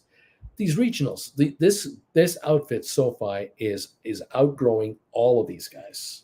on a percentage basis, they are on fire. So I wanted to emphasize that and get that front and center with you so that you know at 833 a share, this is a joke. This is a bargain. You should be looking at cash secured puts on this stock. Absolutely, at a minimum, cash secured puts should be written. Anyway, there you go. Kind of fun, isn't it? Splair, what a day. I'm using 4 screens and it seems not to be enough. But I'm lazy to connect the 5th one. Looks like I'll buy back today. $20 GameStop call to write one closer in the money. Robert Benson is here at number 112. Thank you, Robert, for your 112 thumbs up today. I appreciate it. We're down 21 on the Dow. It just can't get going. S&P is up 9.2. NASDAQ up 56. That's where we're at right here with this market. And we've got a lot to watch. Oil is up 3 cents a barrel. That's it, $80.75. We're not going anywhere on the oil market. We're just flat as a pancake there. Thank you all for 113 thumbs ups. This is awesome sauce stuff. Thank you, thank you, thank you. Again, thank you to those of you who are reaching out to me, sending me emails, letting me know that you have an interest in the group meet and greet in New Jersey, October 21. We're putting it on, and I'm looking forward to welcoming as many of you as possible. Let me know by sending me an email when you can that you're coming, and how many are you? Are you coming on your own? Are you coming with a friend, a better half? Are there a couple of you? Are there 4 of you coming together? Whatever the numbers, let us know so that Jen and I can prepare. We'll figure out the room size with you guys and take it from there. Fantastic. I never know about these things. I kind of think about how many are coming, and then how many do show. I don't know. GameStop just took a dip here to $17.95, down 53 cents right now. GameStop seems to be under some pressure here. $17.95 last trade. Volume on GameStop at this point is 540,000, and this is the low of the day at the moment. I don't know if there's any news on it. Nope, there's no news on it today that I can see. Nothing that I am aware of. So at the moment, $17.92 on GameStop, which means those calls that have been written out there, those premiums are falling off, and that is giving some of you an opportunity to cash in. We're about 22 minutes into the session, $17.90 last trade on GameStop. That is where we're at right now. Dow is off 30, S&P up 8, NASDAQ up 53, oil down 4 cents at the moment right there, okay? All righty. What else is going on? SoFi up 2. We've got Apple up 65. Excuse me, Netflix holding a $3 gain at 411. AI up 11. Nvda up 268, climbing again. Tesla up $7 to 238.36. Matterport is up 5.5. SmartRent up 8.5. Rocket Lab down 4 cents. We got Unity down a quarter. Google up 64. Moderna up 370. Cisco up 13 cents. So a bit of a mixed market here. 41-point drop on the Dow right now. 1783 last trade on GameStop. 1783, the low of the day on GameStop. I don't have an excuse for the move at the moment that I'm aware of. I don't know of one. 1781 on GameStop, down 67 cents right now is what's going on. If anyone has a reasoning on it, you let me know, all right? What is the time for the meet and greet? Charlie wants to know. It's going to be in New Jersey, Secaucus, New Jersey, near the Meadowlands at the Harmony Suites Hotel. We're going to get a room there, kind of a meeting room. And we're looking at between roughly 12 and 5 ballpark, 12 and 5 for the event. And we'll open the doors at 12, come on in, and we'll start the whole thing around 1-ish. And you can come by anytime and say hi to Jen and I. We'll both be there and looking forward to seeing you. Splayer says AMC 261, that is my maybe why GameStop is dropping, because AMC is dropping. Seems to push it lower. Bobby, looks like a drop off of everything. Splair, isn't the market always getting crazy when Uncle Bruce is flying? Alex, thanks for the advice earlier. Rolled up my puts and brought in more cash. Going to sit on my 180, 182 calls for now. Right on, man. I like this game. You're up just 61 cents to 176, and you're in good shape here. Hey, die Friday. This is good stuff. We're down 38 on the Dow. GameStop 1782 at the moment. The low of the day 1777. We're at 1780 now. It's got to be the AMC story. I can't think of any other reason why these stocks are backing off. AMC is down 61 cents to 250. So it's the AMC thing, I think, that's causing it. Apes are 193, AMC's are 250. The volume on AMC 27 million, and we're down to 250 a share, the low of the day on AMC. There is no connection between the companies. There's no connection between management, no connection between bankers, no connection between the businesses, no connection between money owed or money on deposit. There is no connection. The only connection to AMC and GameStop is that there were a lot of people following AMC and GameStop, and there were people who believed that GameStop would buy AMC. They'll merge together. There's no reason for these companies to be one company whatsoever. They have nothing in common. AMC is an absolute walking corpse of a company. The corporation is on its last legs unless it can raise billions of dollars in cash. It must raise $5 billion to survive past next year. If they don't, they're done for. And the problem with AMC is there are now 1 billion shares outstanding. If you take the common shares and the preferred shares, they're going to become one class of shares. They're going to do a massive 10-for-1 rollback, and this stock is going to go lower. Even if it were to do a 10-for-1 rollback now, it would be a $25 stock if you go off the common shares. And then they're going to back off to $15 a share if they're lucky, probably down to 10. That means the common shares are going to $1 on AMC. Common shares will be $1, the equivalent of $1. And even then it's overvalued. All right. Sorry, but that's the reality of the financials. They're a basket case. GameStop has 40 million in debt. 40 million. The debt is owed to the French government on a COVID loan at virtually no interest. It's a giveaway loan. The company GameStop has 1.2 billion in the bank, cash, no debt. They've cut their expenses down. They're likely making money now just off their retail division. AMC is a basket case. It is headed to the toilet. It has already done it. It's already gone from a 52-week high of 11 and a multi-year high. What was it? 2 years ago, it was in the 50s, 60s. It like touched 70 for like a microsecond once. The stock is a basket case, and there is no hope for it. There is no hope for AMC. None. Zip. Zilch. Nobody wants to buy these guys. Nobody wants to buy these guys. If they were to go under and all AMC theaters were to close, the remaining theaters would survive because of the lack of competition. But what will happen with AMC is if they raise enough cash, they'll stave elimination off, get their debt down to about $2 billion, be able to pay the interest on that and start paying down that debt over the next 20 years. 20 years. And they will be a shadow of their former selves. That's the future of AMC.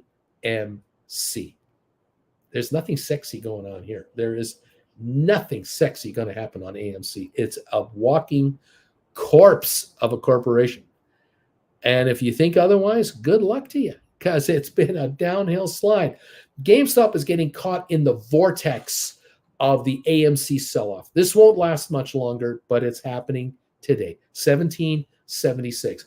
I beg you people out there, I'm begging you guys, have you written options on GameStop? Did you write 20s, 21s, 22s, 23s, 24s, 25. Did you write any contract? Buy them back.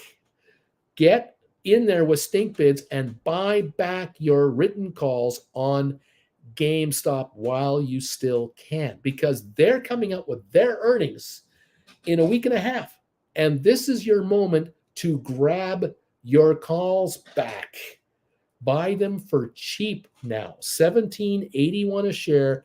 The stock could easily pop to 22 on earnings, before earnings, during earnings, after earnings.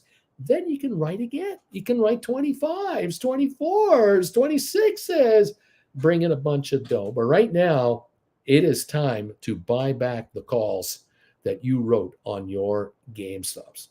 And at the very least, what you should be doing is you should be buying back your 25s and writing 22s for the same expiry date if you want, or closer in. You cannot be sitting back, getting greedy, looking to make, instead of making 80% of your money, trying to make 90%. Wrong. Take the money off the table now. This stock can snap back at any time. All righty. Splair, I'm at my lowest bid on a $20 call. Take my 242 buyback, baby. 110 times are waiting at 269 ask. Lame duck, AMC 10 for 1 reverse stock split this week. That's why it's going down. AMC is a cooked turkey. Kevin, the connection between AMC and GameStop is that they have a lot of the same shareholders. It's always been the case. They panic sell, they buy both at the same time. They're idiots. This will not last. Kevin, the only reason AMC's pumped is so retail investors don't go into AMCX, which is Keith Gill's portfolio.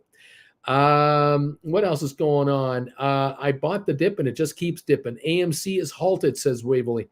Deep value. AMCX has $1 billion in cash, but it's only $500 million in market cap. Much better than AMC, light years in difference. There you go. All right. AMC apparently is halted, they say. That's the story at the moment on AMC.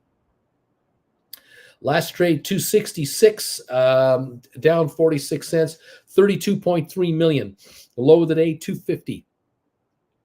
And Ape, 199 a share, low of 190, 16.2 million traded. Last at 199, down 13. So they might both be halted. I don't know. Is that happening? I can't say. Some of you are following it. I don't follow it much, but I have to follow it because of GameStop. One than the other. That's the story. All right. Spiders, 439.64, only up 20 odd cents, 30 cents right now. The Dow's down 20, S&P's only up 3, NASDAQ up 26 points. That is the story. Friday is the Ape conversion. That is the story on Barron's. The Ape conversion is happening. 10 for 1 rollback on AMC. The stock sank Monday ahead of the long-awaited conversion of preferred equity units to common stock, according to a filing with the Securities and Exchange Commission last week. AMC Entertainment said Thursday, August 24, would be the last day of trading of AMC preferred equity units, also known as APEs. APE units will no longer be traded on August 25 and will instead be converted into common stock, and the result in the trading of the single class of AMC common shares.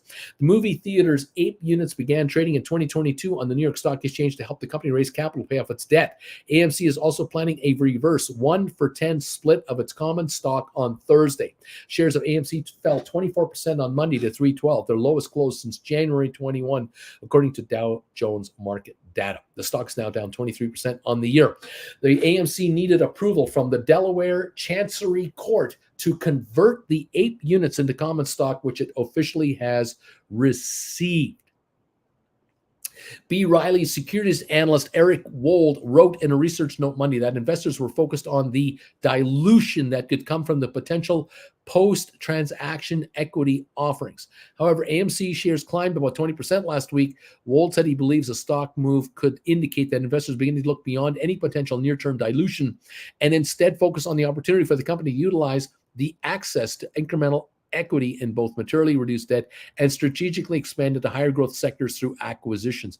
I think this is a bag of hooey. I don't think there's any acquisitions on the table for AMC. These guys are cooked.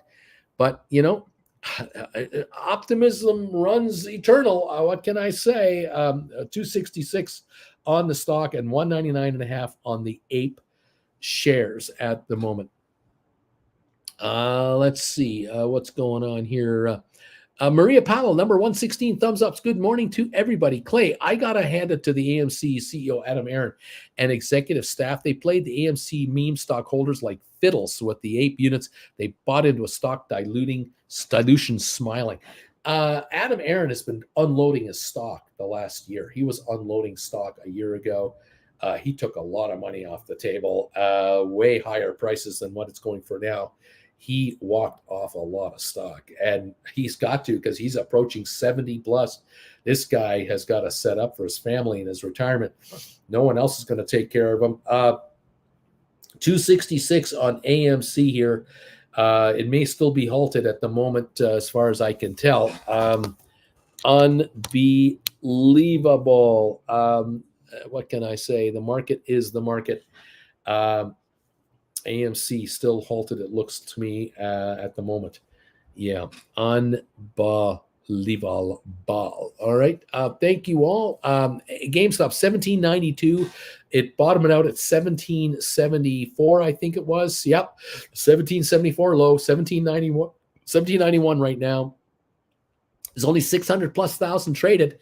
Very quiet trading on GameStop with 304 million out there, 265 million free floating. There is nothing changing hands on GameStop right now. I think anyone selling GameStop is doing it reluctantly because they're waiting for the earnings. 468 on Nvda, down $1.20 after hitting a high of 481, new all-time high. We're now at 468. We're seeing some profit taking come in. This is normal. This should be happening. 31.51 on AI, down 27 cents. The high was 32.79. We will see waves of movement on these stocks, up and down and up and down. No question about it. Just back, says Waverly, number $2.72. It's back. AMC is back. Thank you. 267 now. I'm showing here. Volume now 34.8 million. 267. A share approximately. The ape shares are 202. They're down a dime. AMC commons are down 44 cents today at the moment. So issues there, all kinds of them on AMC. Not looking good. 263 now, down 48 cents.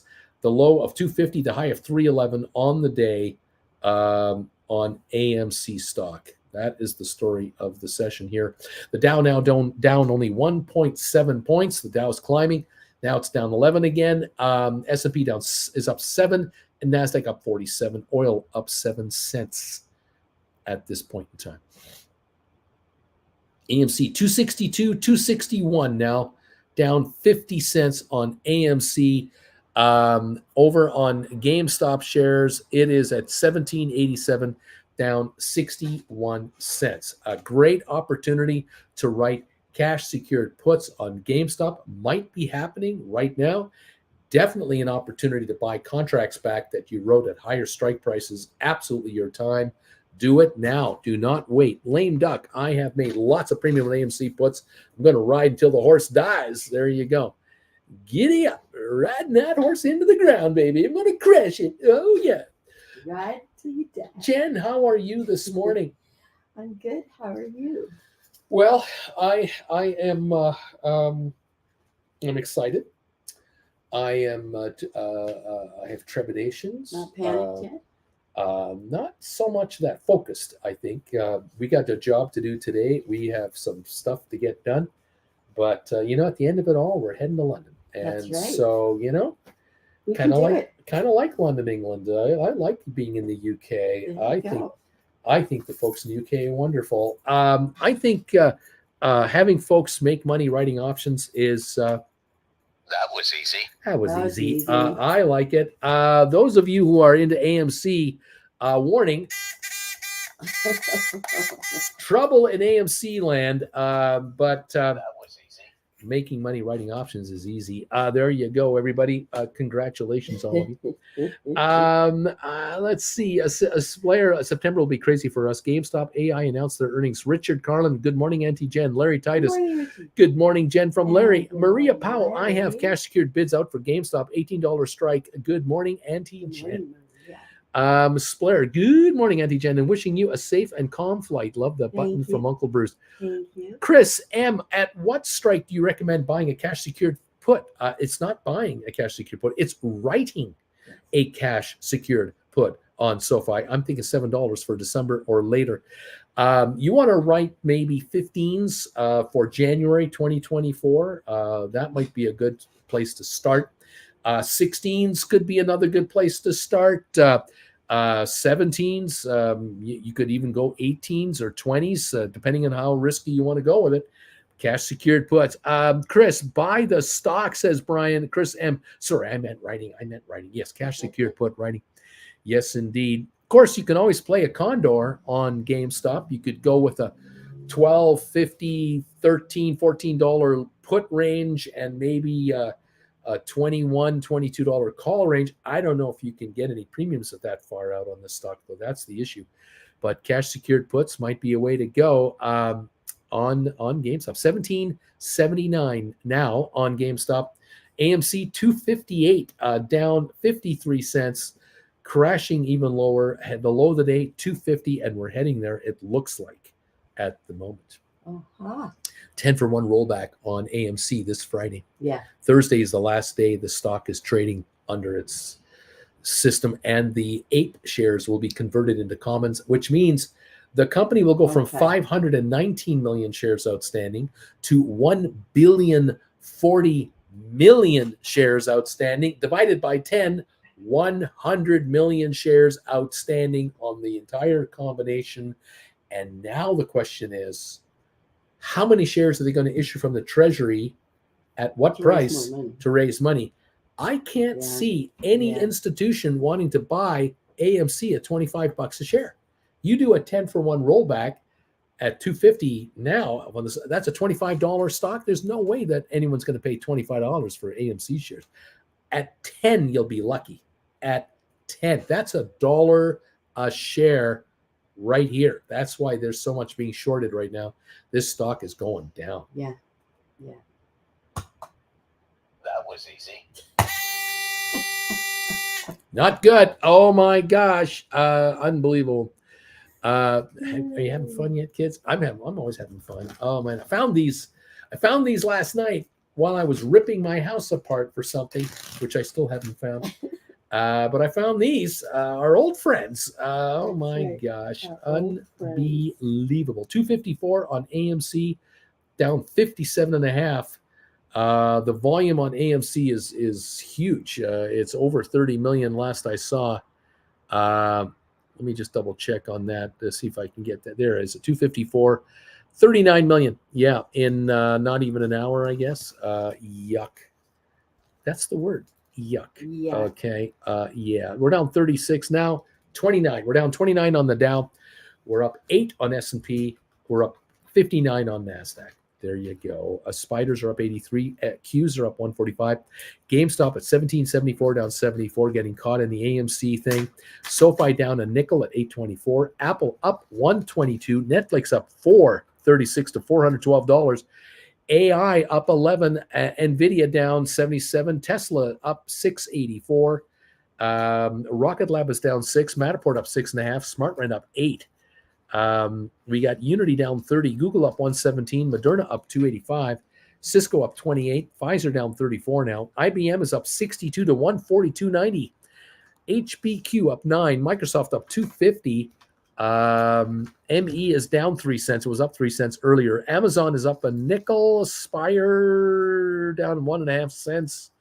Home Depot down 55, Vanek up 70, Adobe up 388, Goldman down 170, Boeing up 160, Meta up 130, Target down 480, JP Morgan down 93, Costco up 489, Walmart up down 121, Disney down a dime, American Airlines down 19, DraftKings down 28, AMC 256.5 down 55, Ape 193 down 19 at the moment. The 8 volume is 19.2 million.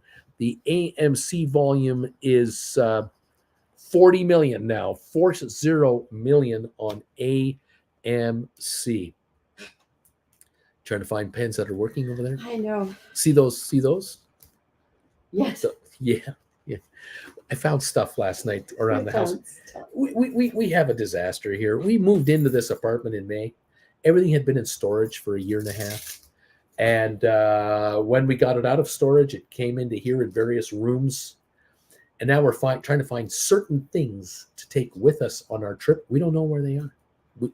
You think they're in these boxes? Are they in those boxes? Did we already unpack them and put them in other boxes? Did we create new boxes of stuff from the old boxes of stuff? We don't even know where is all this stuff? Yeah, it's fun. Oh, it's tons of fun. It's just a laugh, right? I can't wait to get out of here. We only have our suitcases to worry about. You know, what's with us is what we worry about. The rest we'll have to buy. We'll figure it out. It's going to be okay. Thank you all for being here. Larry Titus. That was easy. Splair, Buzzer, and the Splair, Rock On, Luca, number 120 here for a quick ciao to everybody. Welcome, Luca, to the show. Zach, I am number 121. Right on, Zach. Thank you. That was easy. Good to have you all here, folks. Welcome to the party. Nice to see you here. We are now on the thumbs ups meter, 122. Thank you, everybody, for 122 thumbs ups. Larry Titus is definitely highlighting the buzzer. It's right there. Absolutely, folks. We're having fun here. JR, I'm going out for a walk. Safe travels, Uncle Bruce and Auntie Jen. Yes, indeed. We're heading out and looking forward to it. Kind of rainy and a little misty. Yeah, you know, it's just, it's like, it's like that kind of day. What can I say, everybody? Thank you all for popping in with us. Glad to have you here. We're down 37.5 on the Dow. Spiders are down 90, up 90, and Qs are up 155. A mixed bag. JR, neat. Zach, good to hear the easy button again. Fantastic. Yeah, That was easy. that was easy. We found it.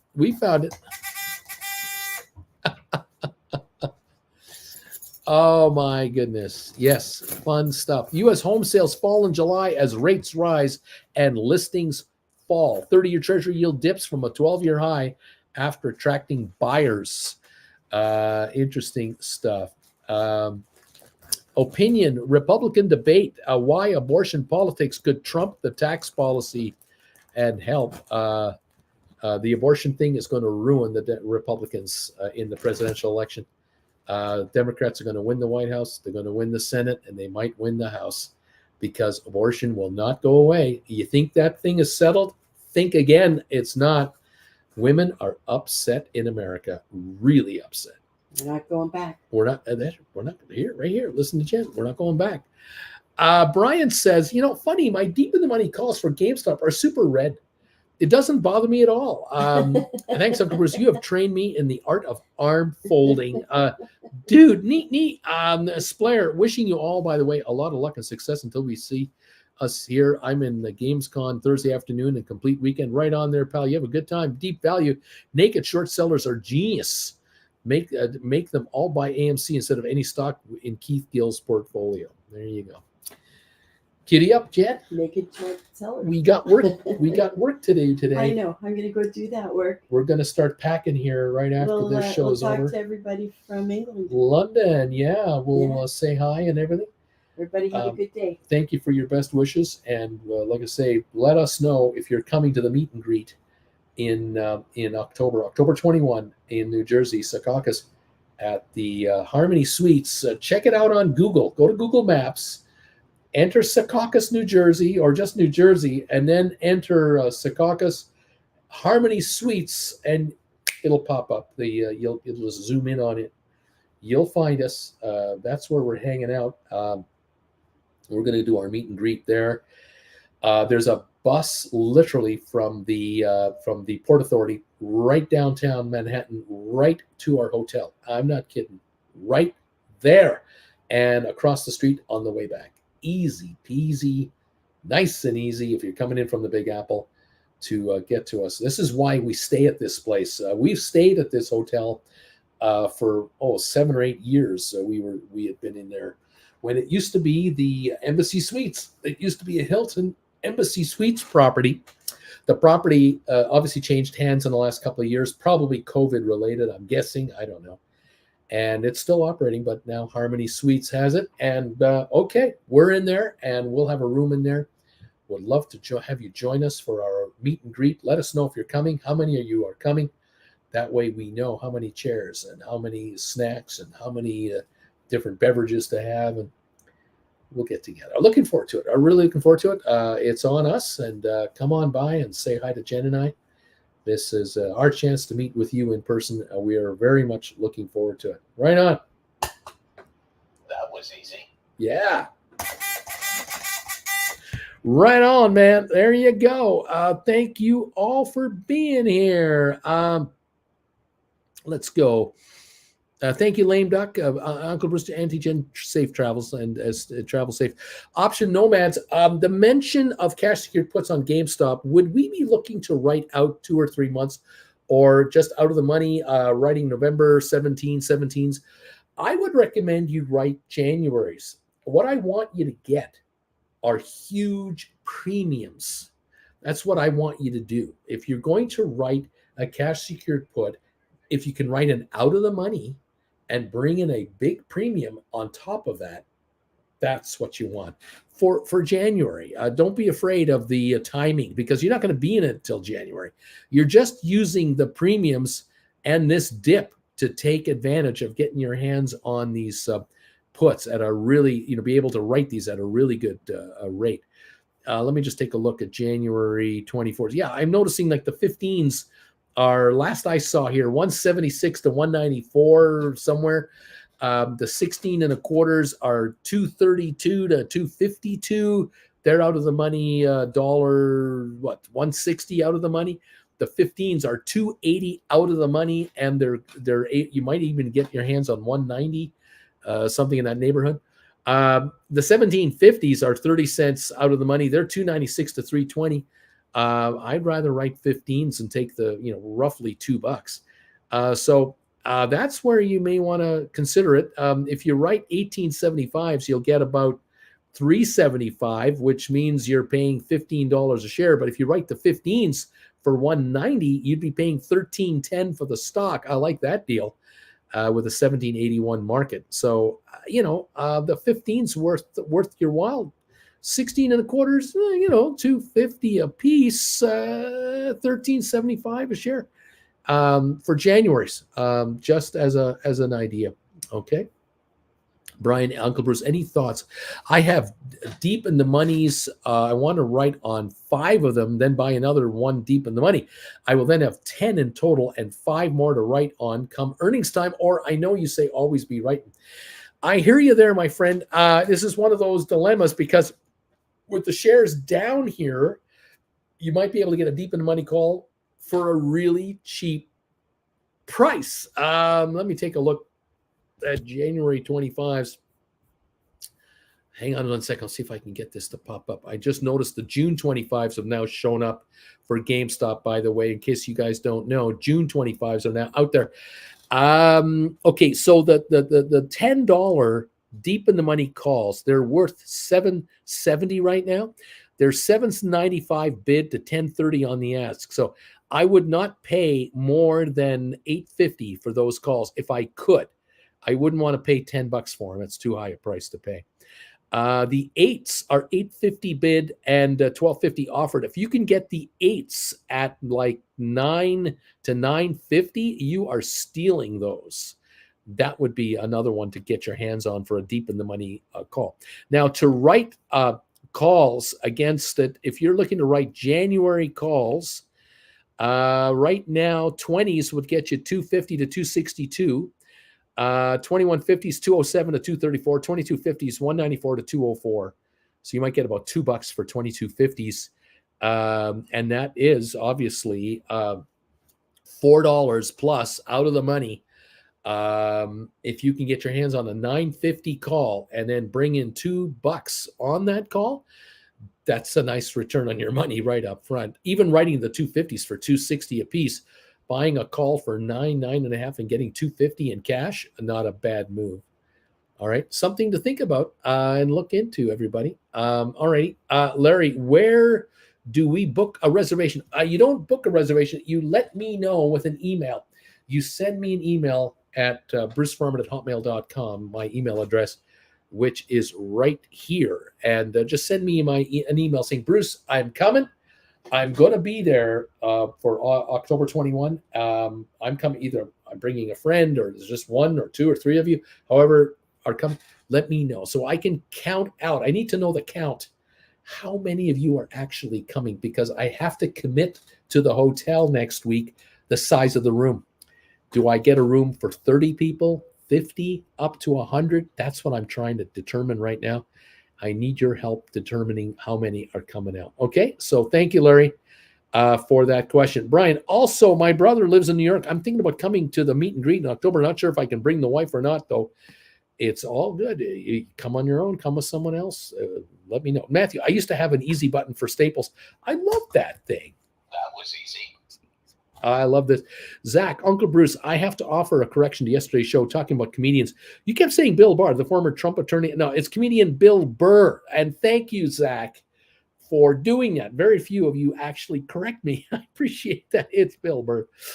Beach Boy, hi, Auntie Jen. Now that you're here, I sold 100 GameStop January strike 15 cash secured puts for $179. Please stay. Nice move, Beach Boy. Nice move. Splair, Uncle Bruce, on a credit spread, do I always close both of them, or is it possible to close only one first before I close the next one? It depends on your broker. You might have to close. You can close the calls or the puts. I don't think you have to do all four. Splair, never mind. Seems without owning calls, I can create an uncovered position if I do so. Larry, good. Uncle Bruce, got it. I'll be there with bells on. Beach Boy, she left. We're alone with a homeless guy and no lamp. That was easy. And buzzers. Sorry, Beach Boy.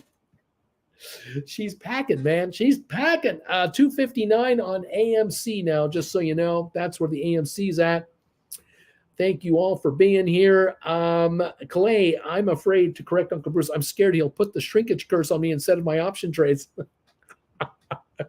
Bill Burr. It is Bill Burr. Hilarious comic.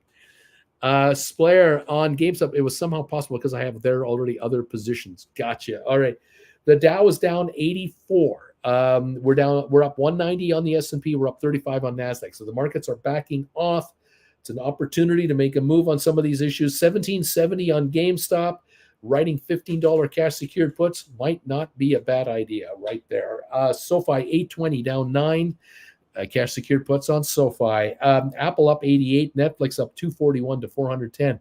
AIs are down 34 cents to 31.44. Nvda down 860 now, 461 on Nvidia. Some profit taking with a $30+ move yesterday. It was huge.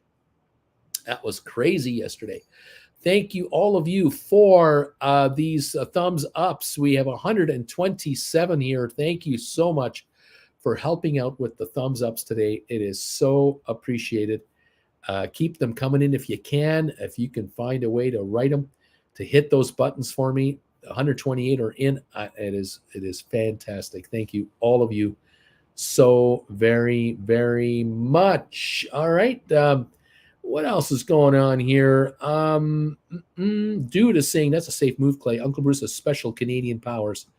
There you go. There's the email address. Just send me an email. Say, Bruce, I'm coming. Can't put me down for one. I'm definitely coming out to your meet and greet. As soon as you know, just let me know so that I can add a number to the list. I'm just trying to get a count. How many are you that are coming out? I've had a number of you react and tell me over the last number of weeks, we're coming out. We're coming out. I now need to know the count. At this point, I will ask every day, every week for the next several weeks as we try to fill it up and go from there. Okay, that'll be a great. I'm sure it'll be a great time. I'm really looking forward to it. Fantastic. Option Nomads thumbs. Thanks for the GameStop ideas. Neat, dude. It's similar to an executive order, a shrinkage order. Deep value. I might be able to make the meet and greet. Brian, Uncle Bruce, I want to buy more SoFi, but can you tell me what day and time it's going to go back into double digits? Thanks in advance for your wisdom. Absolutely. Brian, I will get to work on that.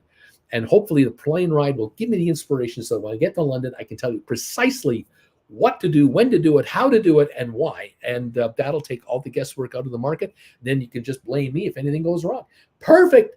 You're on it, and I'm on it. We're on it. It'll be great. Thank you, everybody, so much for everything. We got 129 thumbs ups. We're coming up to 130. Then we're going for 150. Thank you all very much. I think it's time, like D.H. Ruda, to honor the Knights of Ni. Yes, Neat is the name of the game here. D.H. Ruda is right on it, and it's time for the Knights of Ni to be honored by the viewers of this channel. Thank you all. Richard Carlin is on it. Neat. It's there. It's happening. The Ni emojis are coming up. Deep value options and Dean. Neat. Options, Nomads, Splair, Larry Titus, neat.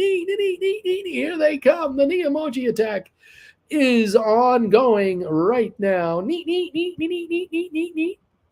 I don't know if I mentioned this to you guys. I may have mentioned it yesterday, but I can't remember because I've got so much on my mind. But the other day, about a week ago, Jen and I, about a week and a half ago, I was trying to finalize our booking to our flight going to London today. And a week and a half ago, I went onto the Air Canada website and found our flight information, and that was good to see that we got your flight. Then I got an alert on the screen from Air Canada. Gave us an alert. Said, "Hey, Uncle Bruce, we noticed that you're booked in economy. Have you thought of maybe upgrading your seat to premium economy, or have you thought of joining the signature class, which is business class?" We have a little thing here. It's like a little bid game. You can bid and see if your bid is accepted. You might be able to upgrade your seat. So I was taking a look at these premium economy seats and how much they wanted for a bid and so on. And I thought, no, I don't want to. The amount of money they were trying to get out of us to go to that, I just didn't think so. But I thought about Auntie Jen and her new hip. And the fact that we're going to be on the plane for, when you get on the plane, by the time you get off the plane, it's 9.5 hours. And I thought, boy, it would be kind of nice if Jen could get her a business class seat so she could lie flat for some of the time. We take off at 8 o'clock tonight. And within 2 hours of being in the air, it's dark. I mean, we're heading we're heading east. So it's going to be dark out, and it's an overnight flight to London. We don't land until the next morning. It would be nice to get some sleep. And those economy seats with the 2-inch, 3-inch back move, with those two little flaps on your ear to kind of rest your head. I mean, you end up with a stiff neck. I end up with a stiff back. I'm thinking, can we get a business class seat? So anyway, they were offering a buy now feature. You can buy a business class seat right now, no drama, $1,700 Canadian each, $3,400. You can buy a business class seat and you're good to go. On top of the money we already gave them for the economy seat. And I thought, no, I don't want. That's too much money. But then they said, but we have a bid. We have a bid. You can put a bid in for a seat. It might be accepted. The least amount you can bid for was something like $1,125, and it goes in $25 increments. So I thought, you know what? I'll tell you what, boys. I'll bid $1,150 for each seat, $2,300. You to accept that bid, you got a deal. We'll go into we'll upgrade to business class for 2,300 Canadian dollars. That's about 1,600 American kind of. So you have to put in the bid. You have to then enter your name and your credit card and all that, and you hit enter, submit the bid. Now you're locked in. You will either be charged $2,300 or not. You're either in or out. This is a week and a half ago. We found out Sunday night they accepted our bid. They took the money. So we're in business class going to London. And it's the first time I've ever been in business class in the modern era. I used to fly first class in the 80s when I was a broker as a manager and my brokerage firm paid for it. But first class in the 80s is like premium economy today. It's just a wider seat, goes back a little bit further. That's all it was. It was nicer food. That's all it was back then. Now, business class today is way better than first class ever was. So we have our own pod. We have a massage unit in our chairs. We have the leg rest, just like a lazy boy, all power. Bigger screen, of course, in our own little thing. Much better meal service. Only 30 seats on a 787. Only 30 business class going to London. And we're booked in and we're locked in. And I have you to thank for it. All these donations that you make to us, these classes you buy, these one-on-ones that we do, this accumulative support of this channel has helped us acquire these seats. And we thank you very, very much. And for Jen, this is going to be huge because she can get her legs up right away. Once we take off, she can get her feet up off the ground, and that'll help with swelling of her ankles and all that stuff. And then we have the flat seats. We have the flat bed, and we'll be able to lie back and relax. And that is going to make a huge difference. A 9-hour time frame, 6-7 hours, we'll have our legs up and we'll lie down. Thank you all for your support. I appreciate it very much. It's very handy. We did manage to book seats on our flights from Munich to New York. You can't do an upgrade thing there, unfortunately. Lufthansa doesn't have it, but we did book an exit row. And so I have unlimited frontage in front of me, and Jen has a nice room as well. So we did that on the A380 we're taking from Munich to New York. And we upgraded to exit row seats on the way home from Newark to Calgary as well. And so we're going to have lots of extra leg room on both of those flights. So all 3 flights have been upgraded this way with the extra seat charges and so on. And again, it's all because of you guys. You've helped us dramatically, and it just make a huge difference. It's just a massive difference. So That was easy. thank you all very much for the help.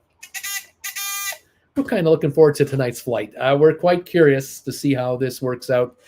Hopefully a nice smooth flight across the Atlantic should be fun. There you go. Did you stink bid for the upgrade? Oh, yes, we sure did, Brian and Dean. It's not a stink bid. Uncle Bruce 1100 would have been. Stink bid, save airplane seats. Lorraine, safe trip, Uncle Bruce. Bobby, 1105, just to get the seat first. Bring your appetite. Please make some pictures to show them at our meeting. Would love to know how it looks. By the way, again, have a good week, y'all. Safe travels. We're going to be making videos about our trip on the Traveling with Bruce channel. There'll definitely be. So I'll be videotaping this. There's no question. It will be photos. There will be videos. No question about it. Very much looking forward to doing that. We were going to be in economy, and I think it goes 3, 4, 3 or 3, 3 and 3. It's 9 or 10 people across. In this area, 4 across. 1 on the window, 2 in the middle, 1 on the window. And the pods look out to the window, and in the middle they look inward like this, depending on which side you're on, and then on the other side towards the window. And so if you look around in your pod, you can't see anybody. You just see the backs of the other pods. The only way you can see anyone is if you lean out and look backwards. You can then see someone over there. So yeah, we're very much looking forward to this. Brian, you deserve the first class, especially Auntie Jen. She has dealt with you for like 35 years. Try 46 years, 47 years, 76, 24 and 23, 47 years we've been going as a couple, 47 years. And this will be a nice little treat for us. So we're very much looking forward to it, along with the trip itself, of course. And then, of course, the meet and greet when it's all said and done. this is going to be great. We're really hoping a bunch of you come out and see us. It'll be a lot of fun. All right, everybody. Thank you all for tolerating the old man today. We have 132 thumbs ups from all of you today. Thank you very much for this. All of your support. We couldn't do it without you. Impossible. Thank you all. Have a great rest of your day. We'll attempt to join you tomorrow. So stand by for that. As soon as I know, you'll know. We'll do a message out through the community tab. And we'll keep you posted on how it goes. And hopefully tomorrow I'll be able to show you some of the highlights from the plane ride. We'll do that as well. Thank you guys for all your support. Keep an eye on these markets and work your magic on your contracts. You've learned a lot, and you're getting smarter at how this works. We're down 113 on the Dow. We're down a point on the S&P. We're up 24 on NASDAQ. We'll see if this holds, or do we break up again? We'll find out. Oil is down 16 cents a barrel to $80.56. So oil is slipping a bit here. AMC is around $2.59 a share at the moment. GameStop is $17.79. The volume on GameStop is now 1.1 million, but it bottomed out at $17.68, and now it's at $17.81. So congratulations, all of you cash secured put writers and those who are trying to get them done. Make it happen. Nice going, everybody. The Qs are up 11. The spiders are down 28. Congratulations, Condor writers. You're having a good time this week. It's working out very well for you. Little up, a little down. It's all good. SoFi down 9 cents. Apple up 67. Netflix up 265. AI down 65. Nvda down 970, down 65 right now, down 965 to 460 a share. Tesla holding a 377 gain. All right, everyone. We'll see you tomorrow from London if it all works out. Otherwise, definitely Thursday. Stick around, and thank you, everybody. We'll catch you later. Make a ton of money. You guys deserve it. Thank you all so much, and we'll see you from Europe very shortly. Okay, goodbye for now.